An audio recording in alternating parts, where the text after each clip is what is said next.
तो राधे राधे साथियों, और ये हमारे मंथली करंट अफेयर्स की क्लास है। कौन सा महीना हम इसमें कवर कर रहे हैं? April month. और इसमें ये इसका फर्स्ट वाला पार्ट होगा। फर्स्ट वाला पार्ट है, मतलब इसमें हम हाफ मंथ कवर करेंगे 1 से लेके 15 तारीख तक। बाकी जो अगले 15 दिन होंगे वो सेकंड वाले पार्ट में हम कवर करेंगे। तो चलिए स्टार्ट करते हैं आज की क्लास बिना टाइम वेस्ट करे।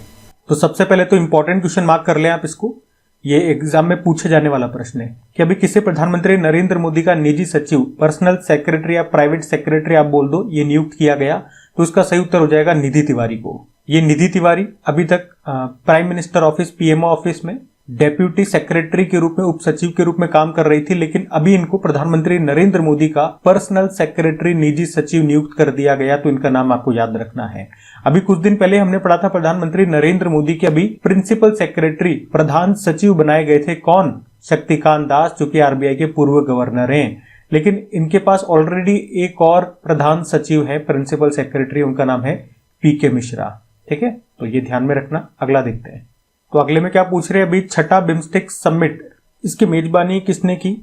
तो आपको याद होना चाहिए, कई बार मैं बता चुका हूं, 2025 में बिम्स्टेक की जो अध्यक्षता है वो किस देश के पास है? थाईलैंड के पास है। तो बिम्स्टेक समिट को भी किसने होस्ट किया होगा? थाईलैंड ने ही।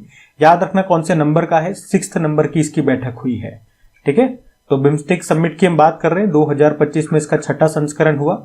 और कहां पे हुआ? बैंकॉक, थाईलैंड में हुआ। इसकी थीम जरूर याद रखना, बिम्स्टेक समृद्ध, लचीला और खुला। बाकी ये टेबल मैंने आपको हर बार दिखाई है। बिम्स्टेक समिट जो पहली हुई थी, अगर पूछे पहली कब और कहां हुई थी, 2004 में थाईलैंड ने इसको होस्ट किया था। भारत भी एक बार इसको होस्ट कर चुका है। दूसरी समिट 2008 में भारत ने होस्ट की थी नई दिल्ली में। और अभी लास्ट वाली अगर आप पूछोगे, 5वीं जो इसकी बैठक हुई थी 2022 में, श्रीलंका ने उसको होस्ट किया था। और 2025 में इसकी छठी बैठक थाईलैंड में हुई है। अब आपके लिए होमवर्क प्रश्न यहाँ पे पूछ रहा हूं मैं कि अभी करंट अफेयर्स में हमने पढ़ा है वैसे ये, और मैं आपको आगे भी बताऊंगा, लेकिन अभी आप बताओ कि अब अभी 2 सालों के लिए, अगले 2 सालों के लिए बिम्स्टेक की अध्यक्षता किस देश को सौंप दी गई है? इसका उत्तर दीजिए। हम अगला प्रश्न देखते हैं। बाकी एक बार थाईलैंड न्यूज में है, कंट्री न्यूज है, तो एक बार देख लो। ये हमारा प्यारा भारत, और यहाँ पे ये थाईलैंड आपको दिख जाएगा। करेंसी होती है, कैपिटल होती है बैंकॉक, करेंसी थाई बहत होती है, प्रधानमंत्री है पेंटोक्टार्न शिनावात्रा। अभी अगला देखते हैं। फिर अगले में पूछ रहे हैं, ये बुक है जिसका नाम है रिपल्स ऑफ चेंज। इस बुक को अभी लॉन्च किसने किया है? तो आंसर हो जाएगा CR पाटिल ने, जो कौन है? हमारे जल शक्ति मंत्री हैं। और जल शक्ति मंत्रालय ने और यूनिसेफ इंडिया ने ही संयुक्त रूप से, यानी कि इन दोनों ने मिलकर के ही इस बुक को प्रकाशित किया है। तो इस बुक में है क्या? ग्रामीण भारत की 10 शक्तिशाली कहानियां इसमें शामिल है। ये जो कहानियां हैं, ये लैंगिक सशक्तिकरण, सामुदायिक नेतृत्व और जमीनी स्तर पर नवाचार के माध्यम से स्वच्छ भारत मिशन ग्रामीण और जल जीवन मिशन के परिवर्तनकारी प्रभाव को दर्शाती है। तो बुक का नाम याद रखना, रिपल्स ऑफ चेंज है। लॉन्च किया है CR पाटिल ने। अगला देखते हैं। अगला प्रश्न अवार्ड का है। विंडहैम कैंपबेल पुरस्कार से किसे सम्मानित किया गया? तो आंसर हो जाएगा राणा दास गुप्ता को। तो पुरस्कार का नाम क्या है? तो पुरस्कार का नाम है विंडहैम कैंपबेल पुरस्कार। कौन देता है? येल यूनिवर्सिटी, जो कि अमेरिका में है। अभी किसे दिया गया? राणा दास गुप्ता को। ये भारतीय मूल के ब्रिटिश लेखक है। उन्हें उनकी एक पुस्तक आई थी 2014 में, जिसका नाम है capital, a portraits of 21st century Delhi. उसी के लिए नॉन फिक्शन कैटेगरी में उनको अभी ये पुरस्कार मिला है। पुरस्कार राशि के रूप में $1,75,000 इनको मिले हैं। तो राणा दास गुप्ता का नाम याद रखना, पुरस्कार का नाम याद रखना। अगला देखते हैं। अगला प्रश्न देखो। अगला प्रश्न इंपॉर्टेंट है, मैंने आपको बताया था ये प्रश्न कई बार एग्जाम में पूछा जा चुका है। बहुत सारी एक्स्ट्रा जानकारी यहाँ पे दूंगा, सुनना, सारा इंपॉर्टेंट है। क्योंकि अभी 30 मार्च को साजिबू चेराओबा नववर्ष उत्सव ये कहां पर मनाया गया? तो इसका तो सही उत्तर हो जाएगा मणिपुर में। थोड़ा सा इसके बारे में जानना जरूरी है, तो थोड़ा सा डिटेलिंग लूंगा मैं इसकी, कि हर साल चैत्र माह के शुक्ल पक्ष की प्रतिपदा से नया हिंदू कैलेंडर शुरू होता है। और ऐसा माना जाता है, ऐसा मान्यता है लोगों में, कि चैत्र शुक्ल प्रतिपदा को भगवान ब्रह्मा ने सृष्टि की रचना की थी, इसीलिए इस तिथि से ही नए साल की शुरुआत की जाती है। इस साल ये दिन 30 मार्च को मनाया जा रहा है, या इस साल ये दिन 30 मार्च को पड़ा। और इस दिन से ही हमारे चैत्र नवरात्रि भी शुरू हो गए थे। और इसी दिन को अलग अलग जगहों पे अलग अलग नाम से मनाते हैं। जैसे कि अभी प्रश्न में हमने पढ़ा साजिबू चेराओबा, तो मणिपुर में इसको मनाया जाता है। मणिपुर में एक मेती समुदाय है, आपको पता है, वो इसे नववर्ष के रूप में मनाती है। इसे मणिपुरी नववर्ष के रूप में भी बोलते हैं, माना जाता है। और इसी को उगादी कहाँ पे कहते हैं? साउथ में कहते हैं, आंध्र प्रदेश, तेलंगाना, कर्नाटक में। इसी को महाराष्ट्र में गुड़ी पड़वा के रूप में मनाते हैं, इसी को जम्मू कश्मीर में नवरे के रूप में मनाते हैं, नवरे उत्सव, और इसी दिन को सिंधु समुदाय चेटीचंड के रूप में मनाता है। और ये सारे प्रश्न आपके एग्जाम में पूछे भी जा चुके हैं। मैं एक बार दिखा जरूर देता हूँ क्योंकि मेरे पास पीपीटी बनी हुई है, तो दिखा देता हूँ, ये आप देख लो।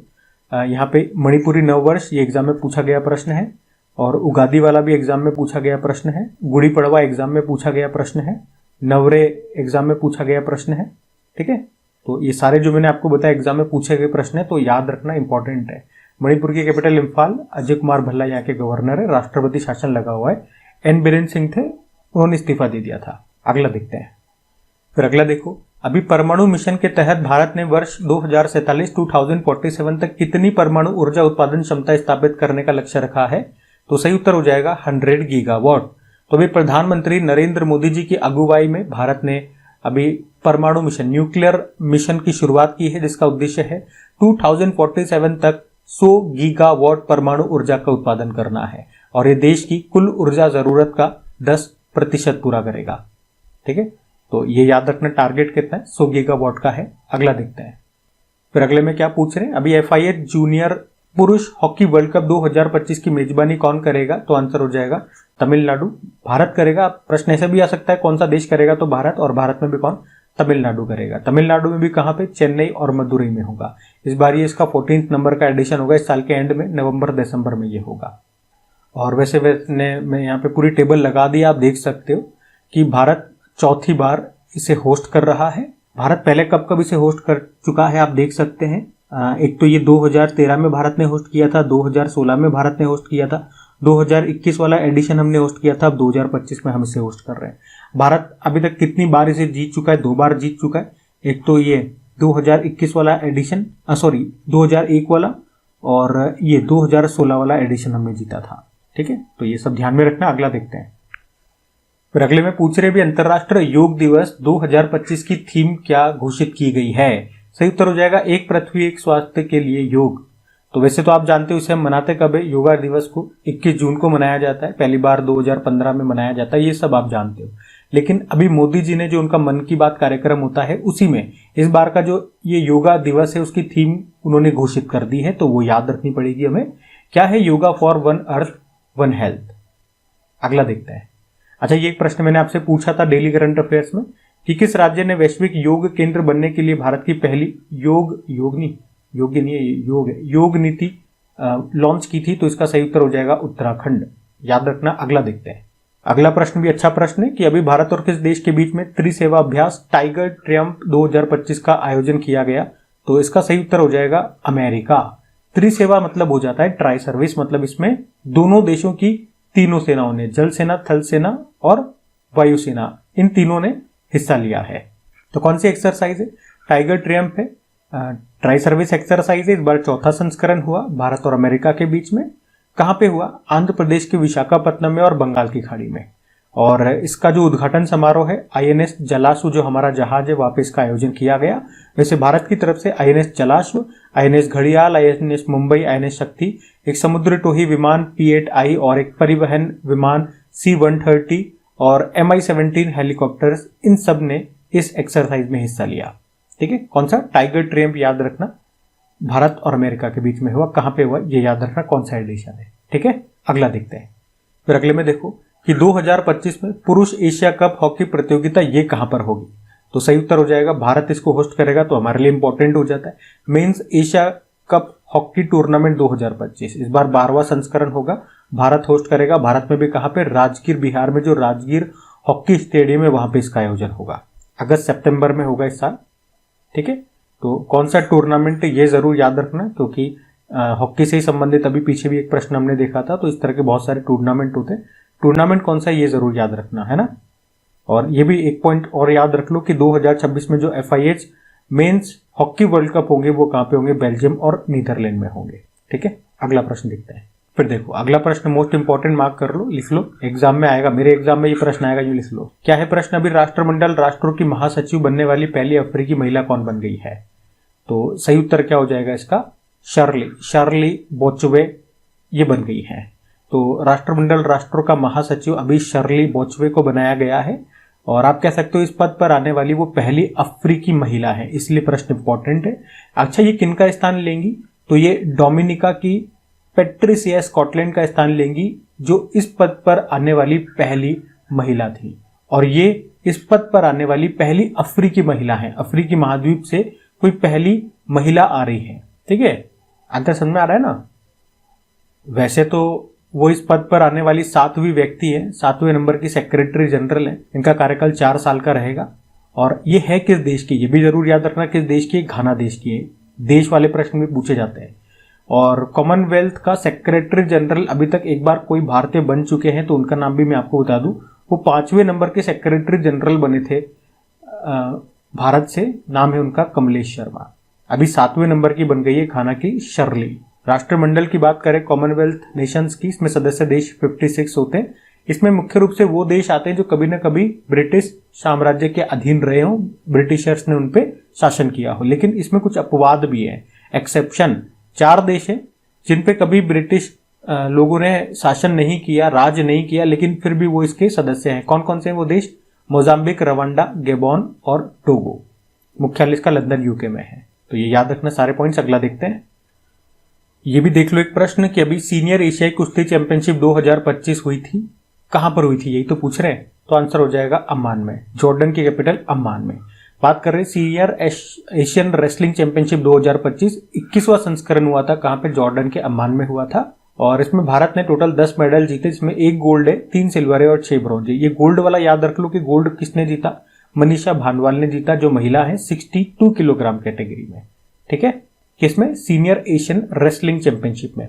अच्छा, अगर मेडल टैली की हम बात करते हैं कि पूरी मेडल टैली में भारत की रैंक क्या है इतने मेडल के साथ, तो पहले अगर फर्स्ट नंबर पे अगर अपन बात कर ले तो फर्स्ट नंबर पे ईरान रहा है, 9 गोल्ड है, 4 सिल्वर है और 4 ब्रोंज है, टोटल 17 मेडल है। दूसरे स्थान पे यहाँ पे अगर आप देखोगे तो जापान देखने को मिला है और तीसरे स्थान पे नॉर्थ कोरिया है। और अगर भारत की बात करते हैं कि भारत कौन से स्थान पर है, भारत 8वें स्थान पर है, 8 नंबर पर है इंडिया, 1 गोल्ड, 3 सिल्वर और 6 ब्रोंज के साथ है। ठीक है, तो ये भी थोड़ा सा देखना। अगला देखते हैं। फिर अगला प्रश्न भी इंपॉर्टेंट है, इस तरह का प्रश्न एग्जाम में कई बार आ चुका। सरहुल फेस्टिवल ये कहां पर मनाया जाता है? तो आंसर हो जाएगा इसका झारखंड में मनाया जाता है। सरहुल फेस्टिवल याद रखना, ये झारखंड में आदिवासी समुदायों का एक महत्वपूर्ण त्योहार है। 3 दिनों तक ये चलता है। इसमें क्या होता है?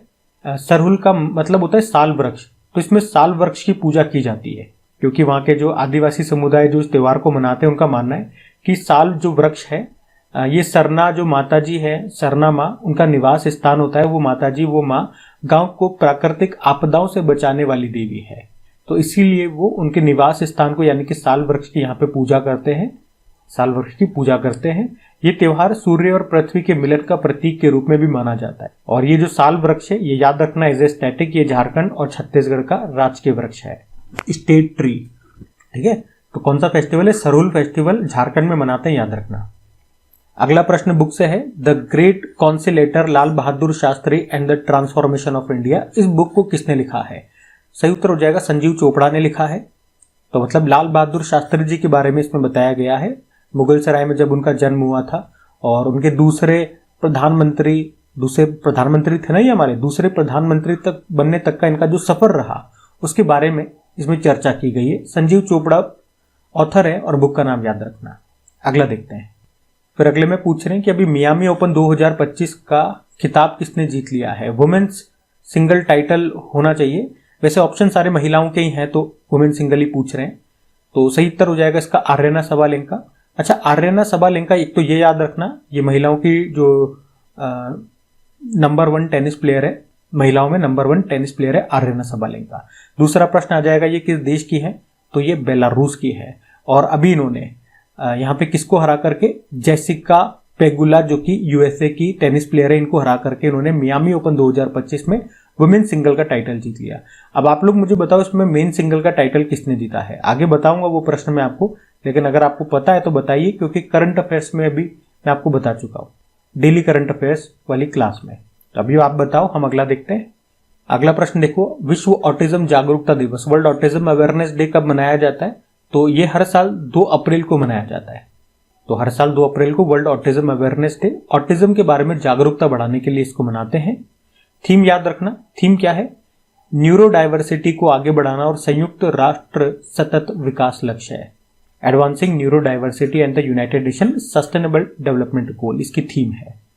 बाकी ऑटिज्म क्या है आप इसको वीडियो को पॉज करके यहाँ पे रीड कर सकते हैं। जो हमसे पहली बार पढ़ रहे हैं, अगर कोई पहली बार स्टूडेंट्स हमसे जुड़ रहे हैं तो छोटा सा बात मैं आपको बता दूं ताकि आगे आपको ये क्लियर रहे। भाई जो हमारी डेली करंट अफेयर्स की क्लास होती है उसमें एक एक बात एक एक शब्द में आपको समझाता हुआ चलता हूँ, डिटेल में होता है वो। लेकिन उसके बाद जो वीकली और मंथली वाले वीडियोस आते हैं ये डिटेल्ड में नहीं होते, ये पॉइंट टू पॉइंट में उनको रखता हूँ, ठीक है। जो काम की बात होती है केवल वो आपको बताता हूँ जो एग्जाम के पॉइंट ऑफ व्यू से इंपॉर्टेंट है, उसमें मैं डिटेलिंग में नहीं जाता हूँ, ठीक है। जैसे कि अभी इसी प्रश्न को आप ले लो, हमने कब वर्ल्ड ऑटिज्म अवेयरनेस डे कब मनाते हैं, 2 अप्रैल को मनाते हैं, ये याद रखना। इसकी थीम क्या है ये याद रखना। अब इसको एक्सप्लेन करने नहीं बैठूंगा यहाँ पे, ठीक है। अगर कुछ और यहाँ पे छोटी मोटी बात होती है तो वो मैं साथ के साथ बता देता हूँ।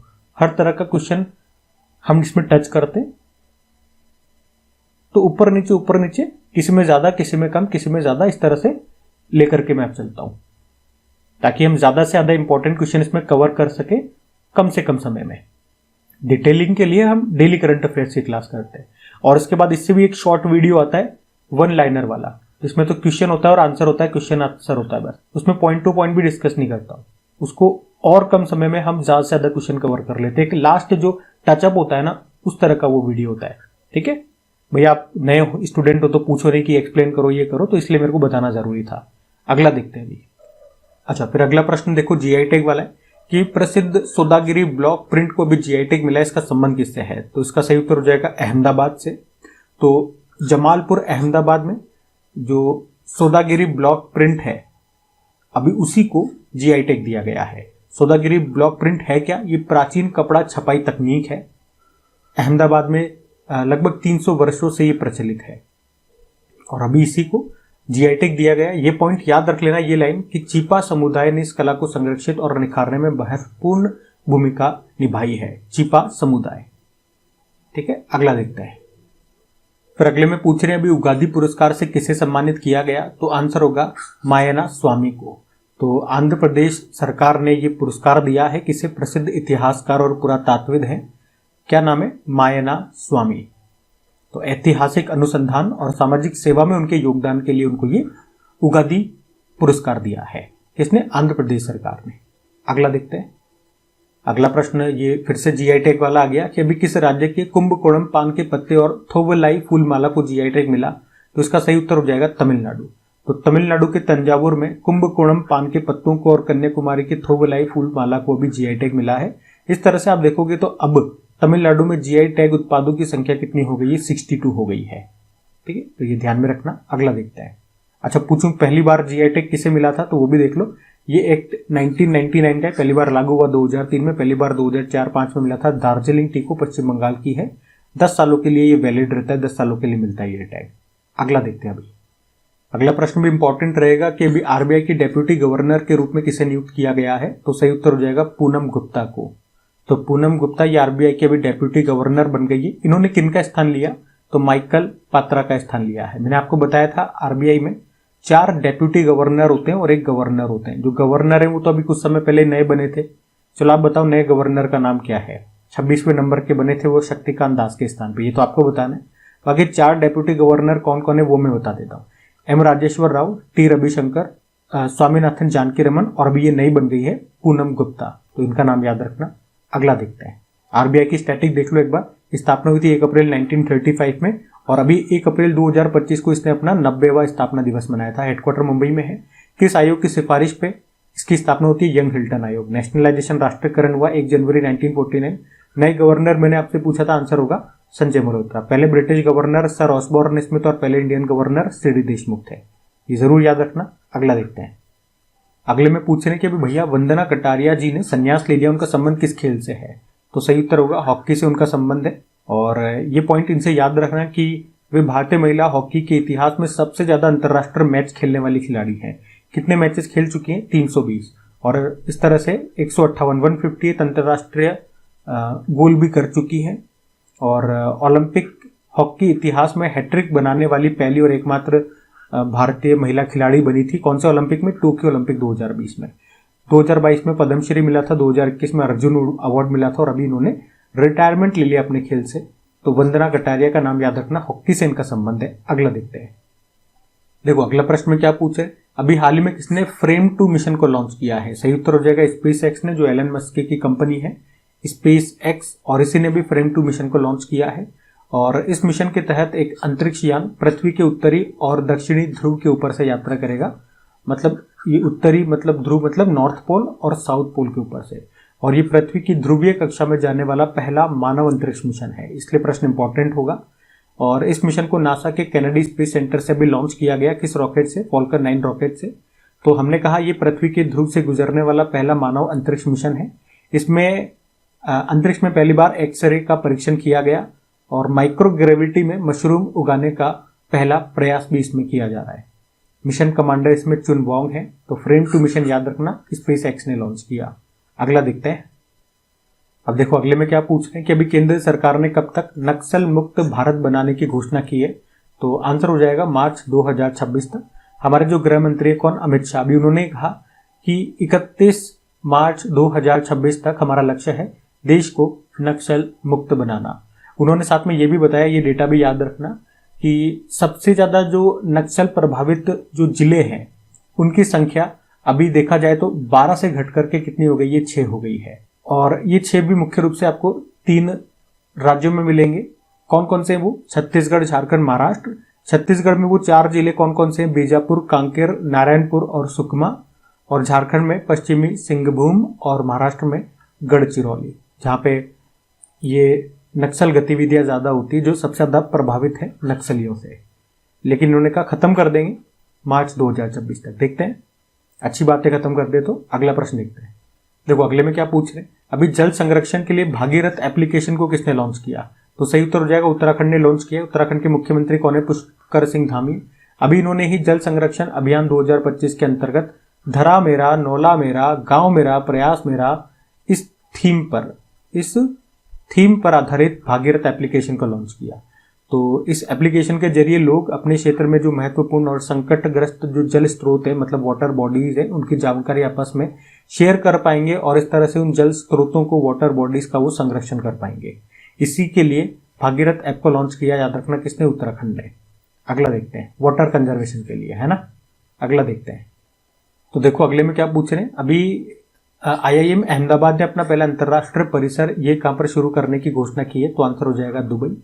तो इस तरह से ये हमारा पहला इंस्टीट्यूट ऑफ मैनेजमेंट है जो कि भारत के बाहर अपना परिसर कैंपस स्थापित करेगा। और कहां पर करेगा ये जरूर याद रखना, दुबई में करेगा। और कौन कर रहा है? IIM अहमदाबाद कर रहा है, ठीक है। और अगर मैं पूछूं कि वो कौन सा भारत का पहला IIT बना था जिसने भारत के बाहर अपना पहला कैंपस स्थापित किया था, तो वो IIT मद्रास था। और उसने कहां पे किया था? तो तंजानिया में किया था, जो अफ्रीकी देश है तंजानिया, वहां पे किया था। और वहां पे पहली महिला डायरेक्टर बनाया था प्रीति अग्रहैम को, ये भी याद रखना, ठीक है। IIM के केस में अहमदाबाद है जो कहां पर स्थापित करेगा? दुबई में। और IIT में मद्रास है और जो तंजानिया में इसने स्थापित किया, भारत के बाहर अपना पहला इंटरनेशनल कैंपस। अच्छा प्रश्न रहेगा, ध्यान रखना। अगला देखते हैं। देखो फिर अगले में क्या पूछ रहे हैं, अभी पेंशन फंड विनियामक और विकास प्राधिकरण का अध्यक्ष किसे नियुक्त किया गया है? सही उत्तर हो जाएगा शिव सुब्रमण्यम रमन को। और ये कौन है? ये अभी वर्तमान में हमारे उप नियंत्रक और महालेखा परीक्षक हैं, यानी कि deputy comptroller and auditor general है। और अभी इन्हीं को भारत सरकार ने pension fund regulatory development authority का नया अध्यक्ष नियुक्त कर दिया है। अच्छा, इन्होंने किनका स्थान लिया ये भी याद रखना, दीपक मोहंती का इन्होंने स्थान लिया है। इसमें जो इनका कार्यकाल होगा, मतलब जो अध्यक्ष का कार्यकाल होता है वो 5 साल का होता है। और रिटायरमेंट एज कितनी होती है? 65 ईयर होती है। फिर अगले में पूछ रहे हैं कि माइक्रोसॉफ्ट ने किस राज्य के साथ 3 AI केंद्र स्थापित करने के लिए भी समझौता किया? तो इसका सही उत्तर हो जाएगा महाराष्ट्र। तो माइक्रोसॉफ्ट महाराष्ट्र में 3 AI सेंटर स्थापित करेगा। अच्छा, वो 3 AI सेंटर कहां पर स्थापित करेगा? मुंबई में, पुणे में और नागपुर में, ठीक है, ये याद रखना। कौन? माइक्रोसॉफ्ट। कहां पे? महाराष्ट्र में। देखो फिर अगले में क्या पूछ रहे हैं, अभी फरवरी तक भारत के किस राज्य में सबसे अधिक रेलवे स्टेशनों पर सौर ऊर्जा संयंत्र स्थापित किए गए, सोलर प्लेट्स लगाई गई है, ये पूछ रहा है। तो इसका सही उत्तर हो जाएगा राजस्थान। और ये जानकारी किसने दी है? हमारे जो रेल मंत्री है अश्विनी वैष्णव जी, उन्होंने ये जानकारी दी है कि भैया देश में रेलवे स्टेशनों पर सौर ऊर्जा संयंत्रों को लगाने के मामले में भैया राजस्थान टॉप पर है। उसने अभी फरवरी 2025 तक 275 ने रेलवे स्टेशनों पर सोलर प्लांट्स लगाए हैं। पहले स्थान पे इसमें राजस्थान है, दूसरे स्थान पे महाराष्ट्र है और तीसरे स्थान पे पश्चिम बंगाल है। और अगर पूरे देश में बात करें कि कितने रेलवे स्टेशनों की छतों पर या रेलवे स्टेशनों पर सोलर प्लांट्स लगाए जा चुके हैं, तो फिर ऐसे रेलवे स्टेशनों की संख्या आती है 2249। तो इनमें से 275 राजस्थान में है, इसलिए ये इस मामले में पहले स्थान पर है। ठीक है, तो ये याद रखना। अगला देखते हैं। अगला भी देख लो, ये भी एक बार देख लो, इतना ज्यादा इंपॉर्टेंट नहीं है लेकिन फिर भी एक बार देख लो कि उत्तर प्रदेश अनमोल रत्न पुरस्कार से किसे सम्मानित किया गया। तो आंसर हो जाएगा निखिल सिंघल को सम्मानित किया गया। किसने दिया ये सम्मान? तो तपस्या फाउंडेशन ट्रस्ट ने दिया है। ठीक है, ध्यान रखना ये। अगला देखते हैं। अगले में पूछ रहे अंतर्राष्ट्रीय खान जागरूकता दिवस, माइंस अवेयरनेस डे, ये कब मनाया जाता है? दरअसल 4 अप्रैल को मनाया जाता है। थीम याद रखो, थीम क्या है? सुरक्षित भविष्य यहीं से शुरू होता है, सेफ फ्यूचर स्टार्ट्स हियर। ठीक है, ध्यान रखना। अगला देखते हैं। अच्छा, पहली बार इसको कब मनाया गया था ये पूछेंगे तो 2006 में। फिर अगला प्रश्न भी देखो, फिर से जीआई टैग वाला प्रश्न आ गया कि किस राज्य के अभी चपाता मिर्च को जीआई टैग दिया गया। तो आंसर हो जाएगा तेलंगाना को। तो ये जो तेलंगाना की चपाता मिर्च है, जिसे टमाटर मिर्च के नाम से भी जाना जाता है, क्योंकि ये जो चपाता मिर्च है अपने चमकीले लाल रंग और हल्के तीखेपन के लिए जानी जाती है। तो अचार जो बनाने वाले लोग हैं उनके लिए बड़ी फेमस है ये मिर्च, इसका उपयोग करते हैं। तो सिंपल सा याद रखना है हमें, तो चपाता मिर्च को जीआई टैग मिल गया भैया, कहाँ की है? तेलंगाना की है। ठीक है, अगला देखते हैं। देखो फिर अगला प्रश्न क्या है? किस राज्य ने भी शून्य गरीबी P4 नीति पहल शुरू करने की घोषणा की है? तो इसका सही उत्तर हो जाएगा आंध्र प्रदेश। तो अभी आंध्र प्रदेश सरकार ने ही अपने राज्य में गरीबी को खत्म करने के लिए शून्य गरीबी P4 नीति नाम से एक इनिशिएटिव स्टार्ट किया है। इसका लक्ष्य भी इन्होंने रखा है कि भैया 2047 तक राज्य में गरीबी को समाप्त करना है। इस पॉलिसी के तहत P4 का मतलब हो गया 4P, पब्लिक, प्राइवेट, पीपल और पार्टनरशिप। तो इस पॉलिसी के तहत ये किस तरह की सुविधाएं देंगे गरीब परिवारों को? इन्होंने कहा उनको घर देंगे, स्वच्छ सुविधाएं देंगे, 100% नल जल कनेक्शन देंगे, LPG कनेक्शन देंगे, घर पर उनके सोलर प्लांट लगाया जाएगा ताकि उनको बिजली मिलती रहे, सभी घरों पर इंटरनेट हाई स्पीड देंगे, हाई स्पीड इंटरनेट देंगे। और सबसे मेन बात जो पैसे की है, भाई कमाई का साधन क्या है? वित्तीय स्वतंत्रता सुनिश्चित करने के लिए आप क्या करोगे? तो उद्यमिता के अवसर प्रदान करेंगे, कुछ रोजगार वगैरह उनका खुलवाएंगे ताकि कमाई होती रहे। और इस पहल के जरिए जो भी परिवार लाभान्वित होंगे उन्हें बंगारू कुटुंबम कहा जाएगा, जिसका मतलब होता है स्वर्णिम परिवार। ठीक है, तो याद रखना कौन सी है पहल? शून्य गरीबी P4 नीति, आंध्र प्रदेश ने। अगला देखते हैं। तो अच्छा प्रश्न है ये, ध्यान से सुनना कि अभी बॉलीवुड एक्टर थे मनोज कुमार, उनका निधन हो गया। प्रश्न में पूछ रहे उन्हें किस वर्ष दादा साहब फाल्के पुरस्कार दिया गया था? तो इसका सही उत्तर हो जाएगा 2015 में। तो मनोज कुमार ये एक प्रसिद्ध भारतीय अभिनेता, निर्देशक और लेखक थे और देशभक्तियों से संबंधित ये फिल्में बनाते थे, उसके लिए बड़े फेमस थे। इनका असली नाम था हरिकृष्ण गोस्वामी। इनका जन्म तो वर्तमान पाकिस्तान में हुआ था और वो देशभक्ति से संबंधित जो इनकी जो फिल्में होती थी वो बड़ी फेमस हुआ करती थी, इसीलिए उनको भारत कुमार के नाम से भी जाना जाता था। वो प्रसिद्ध हुए थे। इनकी जो पहली फिल्म है वो आप ध्यान रख सकते हो, वो फैशन थी, 1957 में रिलीज हुई थी। और भी कई सारी फिल्में हैं जो उनके अपने नाम आपने जरूर सुने होंगे। शहीद हो गया, उपकार हो गया, ये लाल बहादुर शास्त्री जी का जो नारा है जय जवान जय किसान, उसी पर थी। पूर्व पश्चिम हो गया, कपड़ा रोटी कपड़ा मकान हो गया। ठीक है, बहुत सारी फेमस फिल्में थी इनकी। पद्मश्री, भारत का चौथा सर्वोच्च सम्मान, 1992 में इनको मिल चुका है। और 2015 में 47 नंबर का दादा साहब फाल्के पुरस्कार इनको मिला था। यही हमारा प्रश्न था, तो ये ध्यान रखना। अगला देखते हैं। फिर अगले में पूछ रहे अभी किस देश ने परमाणु पनडुब्बी है पर्म, इसको लॉन्च किया है? तो आंसर हो जाएगा रशिया ने। तो अभी रशिया ने जो इसकी जिरकॉन हाइपरसोनिक क्रूज मिसाइल है उसी से लैस अपनी पहली परमाणु पनडुब्बी पर्म को लॉन्च किया है। और ये यासेन M क्लास की पनडुब्बी है और इन्होंने कहा कि अगले साल जो उनका प्रशांत बेड़ा है उसमें इसको शामिल कर दिया जाएगा। अच्छा, ये जो जिरकॉन हाइपरसोनिक क्रूज मिसाइल है ना, अगर बात करें इसकी स्पीड कितनी है, ये 9 मैक इसकी स्पीड है, लगभग 9900 किलोमीटर प्रति घंटे की इसकी स्पीड होती है। मैक मतलब होता है, देखो 1 मैक इसका मतलब हो गया साउंड ऑफ स्पीड। और अगर हम कहते हैं कि अगर किसी मिसाइल की या किसी भी ऑब्जेक्ट की स्पीड 1 मैक से कम है तो फिर उसे क्या कहेंगे? सबसोनिक। अगर 1 मैक से ज्यादा है और 5 मैक से कम है तो उसे कहेंगे सबसोनिक, और 5 मैक से ज्यादा है तो उसे कहेंगे हाइपरसोनिक। तो इसकी कितनी है, 5 मैक से ज्यादा है 9 मैक, इसीलिए इसको क्या कह रहे हो आप, हाइपरसोनिक। ठीक है, इसकी रेंज की बात करें इस जिरकॉन वाली की, तो इसकी रेंज है 500 से लेके 1000 किलोमीटर। तो याद रखना ये परमाणु पनडुब्बी परम किसकी है, रशिया की है। अगला देखते हैं। फिर अगले में पूछ रहे हैं भी किस राज्य सरकार ने मुख्यमंत्री महिला उद्यमिता अभियान शुरू किया है, तो आंसर हो जाएगा इसका असम ने शुरू किया है। तो योजना का नाम क्या है, मुख्यमंत्री महिला उद्यमिता अभियान। इसको अभी 1 अप्रैल 2025 को लॉन्च किया गया। किसने लॉन्च किया, असम के जो मुख्यमंत्री हेमंत बिस्वा शर्मा ने। और कहां पे लॉन्च किया, असम के बेहाली में। इसमें मुख्य रूप से अगर बात करें टोटल 1 लाख रुपए की सहायता राशि दी जाएगी, टुकड़ों में दी जाएगी, है ना।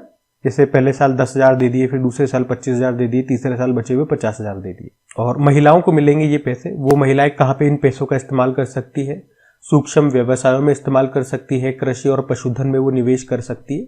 तो उनको आगे बढ़ाने के लिए, एंटरप्रेन्योर बनाने के लिए इस योजना को शुरू किया गया असम के द्वारा, याद रखना। अगला देखते हैं। फिर अगले में पूछ रहे अभी अंतरराष्ट्रीय आपराधिक न्यायालय इंटरनेशनल क्रिमिनल कोर्ट से बाहर होने वाला अभी पहला यूरोपीय देश कौन सा बन गया है, तो इसका सही उत्तर हो जाएगा हंगरी से बाहर हो गया है। तो हंगरी के प्रधानमंत्री कौन है, विक्टर ऑर्बेन। और अभी उन्होंने ये घोषणा की थी कि हम इंटरनेशनल क्रिमिनल कोर्ट से बाहर हो रहे हैं। और इस तरह से ये इंपॉर्टेंट प्रश्न बन जाता है क्योंकि हंगरी इंटरनेशनल क्रिमिनल कोर्ट से बाहर होने वाला पहला यूरोपीय देश बन गया है। और इसका कारण मैंने आपको डिटेल में समझाया था, ये वाला प्रश्न डेली करंट अफेयर्स वाली क्लास में, कि इसका पीछे का कारण क्या है। एक्चुअली में भी इजराइल के जो प्रधानमंत्री बेंजामिन नेतन्याहू वो हंगरी की यात्रा पर गए हुए थे। और आपको याद हो तो इंटरनेशनल क्रिमिनल कोर्ट ने कहा था कि जो बेंजामिन नेतन्याहू है उसको गिरफ्तार करना है, ऑर्डर जारी किया था उसके खिलाफ, उनके खिलाफ गिरफ्तारी वारंट जारी किया था। और अगर ये इंटरनेशनल क्रिमिनल कोर्ट के जो भी सदस्य देश हैं उन देशों में जाते हैं तो वो देश इन्हें गिरफ्तार करने के लिए बाध्य होंगे क्योंकि वो इसके सदस्य हैं।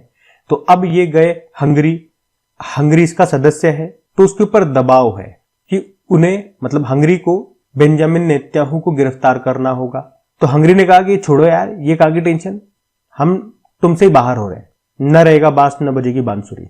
हम तुम्हारी सदस्यता, मतलब तुम्हारे जो हम सदस्य थे अब नहीं है, अब हमारे ऊपर ऐसा कोई बाध्य नहीं है, ऐसा कोई फोर्स नहीं है कि हम उसको गिरफ्तार कर रहे हैं क्योंकि हम अब तुम्हारे मेंबर नहीं है। ठीक है, तो इतनी सी बात है, ध्यान में रखना, ये इससे बाहर हो गया, बस ये बात ध्यान रखो आप। इंटरनेशनल क्रिमिनल कोर्ट की भी बात कर ले तो इसका हेडक्वार्टर जरूर याद रखना, द हैग नीदरलैंड में है। इसकी स्थापना होती है सन 2002 में। और अब इसके सदस्य देश कितने रह गए हैं, ये बाहर हो गया तो 124 रह गए हैं। हंगरी न्यूज में है, तो मैप में मैं आपको एक बार दिखा दूं, कंट्री न्यूज है, ये मैप में आपको दिख जाएगा हंगरी। कैपिटल बुडापेस्ट होती है, करेंसी है हंगेरियन फॉरेन, प्रधानमंत्री विक्टर ऑर्बन। ठीक है, अगला देखते हैं। फिर अगले में पूछ रहे कि अभी 47वें नंबर की जो junior girls national handball championship 2025 हुई थी उसमें किस टीम ने खिताब जीता है, तो सही उत्तर हो जाएगा उत्तर प्रदेश विजेता रहा। हम बात कर रहे हैं 47वें नंबर की अभी जो junior girls national handball championship हुई थी, और कहां पे हुई थी, लखनऊ यूपी में। पहले स्थान पे उत्तर प्रदेश रहा, दूसरे पे हिमाचल प्रदेश और तीसरे पे राजस्थान रहा है। ठीक है, इतना सा ये करंट की न्यूज है, इसको ध्यान में रखना। हम अगला देखते हैं। फिर अगले में पूछ रहे कि माधवपुर मेला का आयोजन ये किस राज्य में किया गया। ये माधवपुर मेला कहां पे लगता है, तो याद रखना ये गुजरात में लगता है। इंपॉर्टेंट प्रश्न है ये। गुजरात के पोरबंदर में इसका आयोजन किया गया माधवपुर मेला का। ये मेला भगवान श्री कृष्ण और रुक्मणी के विवाह की स्मृति में याद में मनाया जाता है। ठीक है, तो सिंपल सा आप याद रखो माधवपुर मेला। ये प्रश्न 2 बार एग्जाम में आ चुका है जितना मुझे पता है। देखो, एक तो एसएससी सीजीएल में पूछा गया था, माधवपुर मेला पूछा ना, इसी तरह से एक बार और ये अभी 2020 में ही पूछा गया था, गुजरात का माधवपुर मेला किसकी याद में मनाया जाता है। अच्छा, इस बार प्रश्न है किसकी याद में, पहले वाले में कहां मनाया जाता है, याद में, तो हमने कहा भगवान कृष्ण और माता रुक्मणी। अगला देखते हैं। फिर अगले में पूछ रहे भी केंद्र सरकार ने एंटी रेबीज और एंटी स्नेक वेनम स्टॉक की निगरानी के लिए भी कौन सा पोर्टल लॉन्च किया है, तो इसका सही उत्तर हो जाएगा ज़ूविन। ज़ूविन का मतलब हो गया विनिंग ओवर जूनोसिस। तो इसको लॉन्च करने का उद्देश्य की बात करें तो भारत में रेबीज और सांप के काटने से होने वाली मौतों को कम करना है।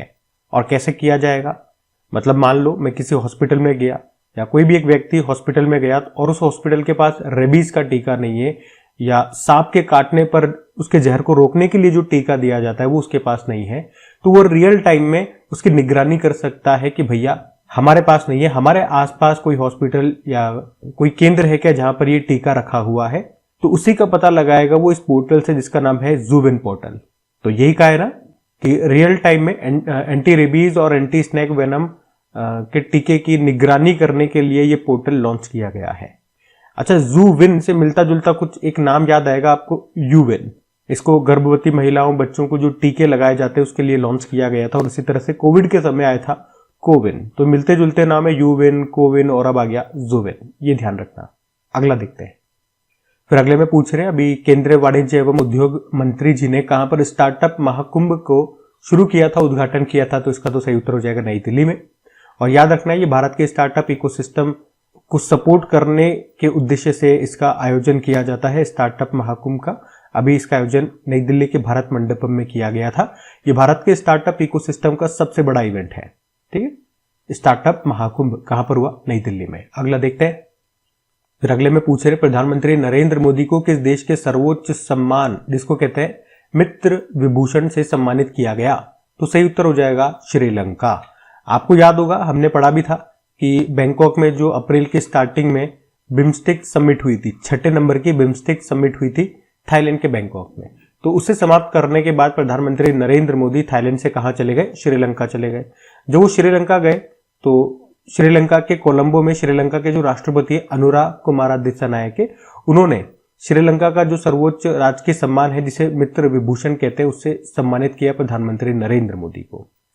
तो ये भी याद रखने, एक अलग से प्रश्न, मित्र विभूषण ये पुरस्कार किसका है? श्रीलंका का है। श्रीलंका का सर्वोच्च नागरिक सम्मान है ये, जो अभी दिया गया किसको? प्रधानमंत्री नरेंद्र मोदी को। ठीक है, तो ये जरूर याद रखना। एग्जामिनर ऐसे भी पूछ सकता है कि भैया मित्र विभूषण ये किस देश का सर्वोच्च नागरिक सम्मान है? तो श्रीलंका आंसर हो जाएगा। इसी तरह से प्रश्न घूम जाते हैं। अब बात श्रीलंका की, तो एक बार मैप में जरूर देख लो। ये हमारा प्यारा भारत हो गया, और यहाँ पे नीचे आपको श्रीलंका दिख जाएगा जूम में। यहाँ पे मैंने आपको करके बता दिया।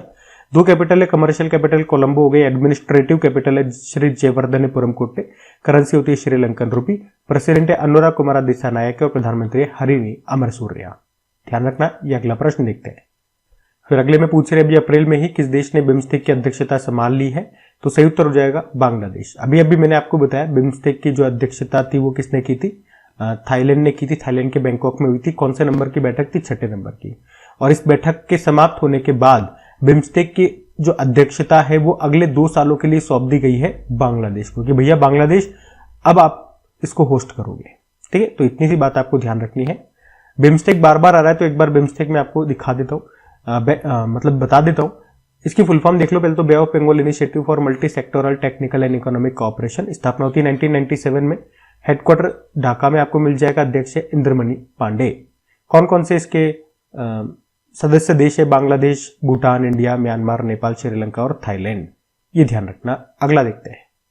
फिर अगले में पूछ रहे, भी राष्ट्रीय समुद्री दिवस, नेशनल मैरीटाइम डे कब मनाया गया? तो हर साल ये 5 अप्रैल को मनाया जाता है। 5 अप्रैल को ही क्यों? क्योंकि 5 अप्रैल 1919 को पहला भारतीय जहाज, जिसका नाम क्या है? SS लॉयल्टी, ये मुंबई से लंदन गया था। मुंबई से लंदन की इसने यात्रा की थी, और इस तरह से ये पहला भारतीय जहाज बना था, SS लॉयल्टी। और कब गया था? 5 अप्रैल 1919 में। इसीलिए 5 अप्रैल को ये दिवस हम मनाते हैं, राष्ट्रीय समुद्री दिवस। और वैसे इस दिन वरुण नाम का जो पुरस्कार है ये भी दिया जाता है, उन लोगों को दिया जाता है जिन्होंने भारतीय समुद्री क्षेत्र में उत्कृष्ट योगदान दिया हो। अभी ये दिया गया है, आप मुझे बताइए किसे दिया गया? आगे वो प्रश्न भी मैं आपको कराऊंगा कि वरुण पुरस्कार अभी किसे दिया गया। अच्छा, ये नेशनल मैरीटाइम डे हो गया। इसी तरह से एक वर्ल्ड मैरीटाइम डे भी होता है, और वर्ल्ड मैरीटाइम डे वो कब होता है?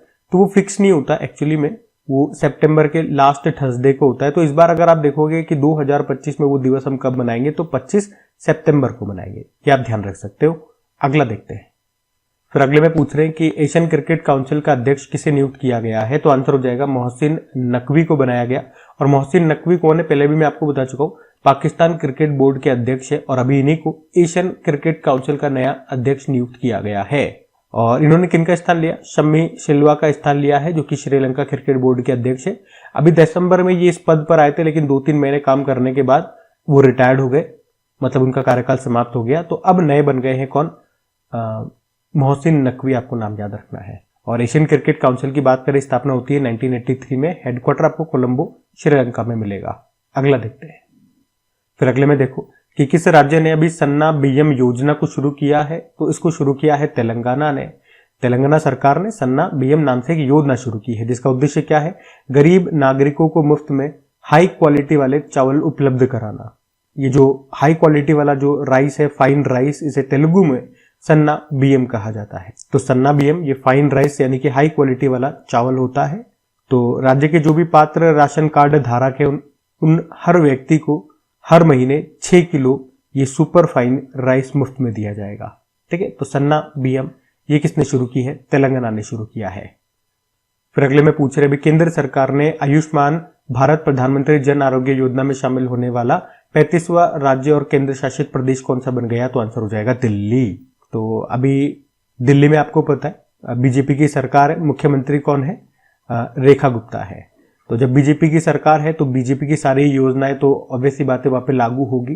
तो अभी दिल्ली ये आयुष्मान भारत प्रधानमंत्री जन आरोग्य योजना में शामिल होने वाला 35वां राज्य और केंद्र शासित प्रदेश बन गया, क्योंकि अभी तक यहाँ पे आम आदमी पार्टी थी, अरविंद केजरीवाल की पार्टी, तो वो इसे लागू नहीं होने दे रही थी। तो अब बीजेपी के आते ही उन्होंने इसको लागू कर दिया है और इस तरह से हमने कहा ये 35वां राज्य और केंद्र शासित प्रदेश बन गया है। तो इसके अलावा अब पूरे देश में देखोगे तो केवल पश्चिम बंगाल ही एक ऐसा राज्य बना है जहां पे ये योजना लागू नहीं है, या ये राज्य इस योजना में शामिल नहीं है, आप कह सकते हो। आयुष्मान भारत प्रधानमंत्री जन आरोग्य योजना की बात कर ले, ये दुनिया की सबसे बड़ी चिकित्सा बीमा योजना है। इसको कब शुरू किया गया था? ये प्रश्न आता है एग्जाम में। 23 सितंबर 2018 में प्रधानमंत्री नरेंद्र मोदी जी ने कहां से? रांची झारखंड से लॉन्च किया था। ये एक कैशलेस चिकित्सा बीमा योजना है। हर परिवार को हर साल 5 लाख रुपए का इसमें बीमा दिया जाता है।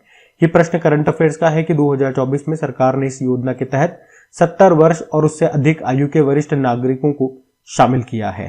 ठीक है, ये ध्यान रखना। अगला देखते हैं। फिर अगले में पूछ रहे हैं कि अभी अंकटाड ने जो फ्रंटियर टेक्नोलॉजी यहाँ पे अगर रेडीनेस इंडेक्स 2024, इसमें भारत कौन से स्थान पर है? तो भारत 36वें स्थान पर है। तो इंडेक्स का नाम क्या है? Frontier technology readiness index 2024। इसको जारी किया अंकटाड ने। अंकटाड की फुल फॉर्म होती है यूनाइटेड नेशन ट्रेड डेवलपमेंट, और इसमें 2024 का ये डेटा है। तो भारत की रैंक इसमें 36 है, टोटल 170 देशों में से। लास्ट टाइम जब ये इंडेक्स आया था 2022 में, उस समय भारत की जो इसमें रैंक थी वो 48 थी। तो इस बार इंप्रूवमेंट ही देखा गया है। अच्छा, भारत 36 पे है, तो टॉप पर कौन है? टॉप पर है अमेरिका। तो ये इंडेक्स बताता क्या एक्चुअली में कि कोई देश टेक्नोलॉजी को अपनाने में कितना रेडी है और एआई आर्टिफिशियल इंटेलिजेंस इंफ्रास्ट्रक्चर को बढ़ावा देने के लिए कितना काम कर रहा है, उसी के हिसाब से ये रैंकिंग दी जाती है। अंकटाड की बात कर ले, इस सीरीज को जारी किया, स्थापना होती 1964 में, हेडक्वार्टर है जेनेवा स्विट्जरलैंड में, सेक्रेटरी जनरल है रेबेका ग्रिंसपान। अगला देखते हैं। फिर अगले में पूछ रहे कृषि समृद्धि उत्सव है रंगोली बिहू, इसका आयोजन कहां पे किया जाता है? तो सिर्फ बिहू भी याद रखोगे ना तो भी आपका काम चल जाएगा। ये कहां पे मनाया जाता है? असम में मनाया जाता है। लेकिन फिर भी एक बार मैं आपको बता दूं, ये जो रोंगाली, रंगोली नहीं है, सॉरी, रोंगाली रीड करना है, मैंने रंगोली बोल दिया क्या इसको, है ना? रोंगाली है, रोंगाली बिहू या इसे बोहाग बिहू भी कहते हैं। ये असम में मनाया जाने वाला एक प्रमुख त्योहार है जो असमिया नववर्ष और वसंत के आगमन का प्रतीक होता है। और इस रोंगाली शब्द को रोंग से लिया गया है, जिसका मतलब होता है खुशी और उत्सव। देखो, बिहू फेस्टिवल तो आपको पता है असम में मनाया जाता है, लेकिन साल में ये 3 बार अलग अलग तरीके से मनाया जाता है। एक बार जनवरी महीने में संक्रांत के आसपास इसको मनाते हैं माघ बिहू के नाम से। अभी बैसाख का महीना अप्रैल में हमने इसे बोहाग बिहू या रोंगाली बिहू के नाम से बनाया। और जब अक्टूबर नवंबर का महीना होता है, तब इसे, जब फसल की कटाई की जाती है, उस समय इसे कटी बिहू के नाम से मनाया जाता है। ठीक है, तो ये तीनों से भी आपसे प्रश्न पूछ सकते हैं, ध्यान में रखना। अगला प्रश्न देखते हैं। फिर अगले में पूछ रहे हैं कि वित्त वर्ष 2025 में कार्गो हैंडलिंग के मामले में कौन सा बंदरगाह टॉप पर रहा? तो आंसर होगा पारादीप पोर्ट। पारादीप पोर्ट ये आपको कहां पर मिलेगा? तो ये उड़ीसा में मिलेगा। तो कार्गो हैंडलिंग से मतलब हो गया कि जहाज पे जो लोडिंग अनलोडिंग करना होता है, सामान को उतारना होता है, चढ़ाना होता है, उसे स्टोर करना होता है, तो इन सब के मामले में ये जो पारादीप पोर्ट है ये नंबर 1 है। सबसे ज्यादा यहाँ पे कार्गो हैंडलिंग की गई है, ये मतलब हो गया। पिछले साल भी ये पहले स्थान पर ही था। अभी दूसरे स्थान पे ये दीनदयाल पोर्ट है जो आपको मिलेगा गुजरात में, और इससे पहले कांडला पोर्ट के नाम से भी जानते थे, ये भी ध्यान रखना। अगला देखते हैं। फिर अगले में पूछ रहे हैं कि अभी मोदी जी ने किस राज्य में भारत के पहले वर्टिकल लिफ्ट समुद्री पुल, जिसको कहेंगे न्यू पंबन ब्रिज, का उद्घाटन कर दिया? तो ये कर दिया है तमिलनाडु में। तो अभी 6 अप्रैल को ही किया था मोदी जी ने तमिलनाडु में ये नए पंबन ब्रिज का उद्घाटन। और इस तरह से ये देश का पहला वर्टिकल लिफ्ट समुद्री पुल है, जो कि 100 साल पुराना जो यहाँ पे पंबन ब्रिज हुआ करता था उसको रिप्लेस करेगा। वर्टिकल लिफ्ट का क्या मतलब हो गया? देखो, पहले वाला जो पुल था ना, ये ऐसे मान लो, ये ऐसे समझाता हूं मैं आपको। पहले वाला जो पुल था ये इस तरह से था, ये बीच में से ज्वाइंट था। जब भी कोई जहाज, भाई यहाँ से ट्रेन को जाना है, निकल जाएगा। और ट्रेन कहाँ से कहाँ जाती है ये भी याद रख लो। ये पुल रामेश्वरम द्वीप को मुख्य भूमि पर मंडपम से जोड़ता है। तो ट्रेन को जब इधर से इधर निकलना होता है, इस पे से निकल जाती थी, तब यहाँ से जहाज आता था समुद्र से, तो ये ऐसे ऊपर हो जाता था, यूं करके यूं करके। जैसे विदेशों में आपने देखा ना, रोड ऊपर हो जाते हैं, बीच में से जहाज निकल जाता है, तो ऐसे ऊपर हो जाता था, जहाज निकल जाता था। लेकिन अभी ये वर्टिकल लिफ्ट वाला है, ये ऐसे ऊपर नहीं होता, ये ऐसे वाला है, ठीक है। तो ये पूरा का पूरा जो ये ब्रिज है यही ऊपर हो जाएगा, ये इससे दोनों तरफ से ऊपर नहीं होगा, ये पूरा ऊपर हो जाएगा।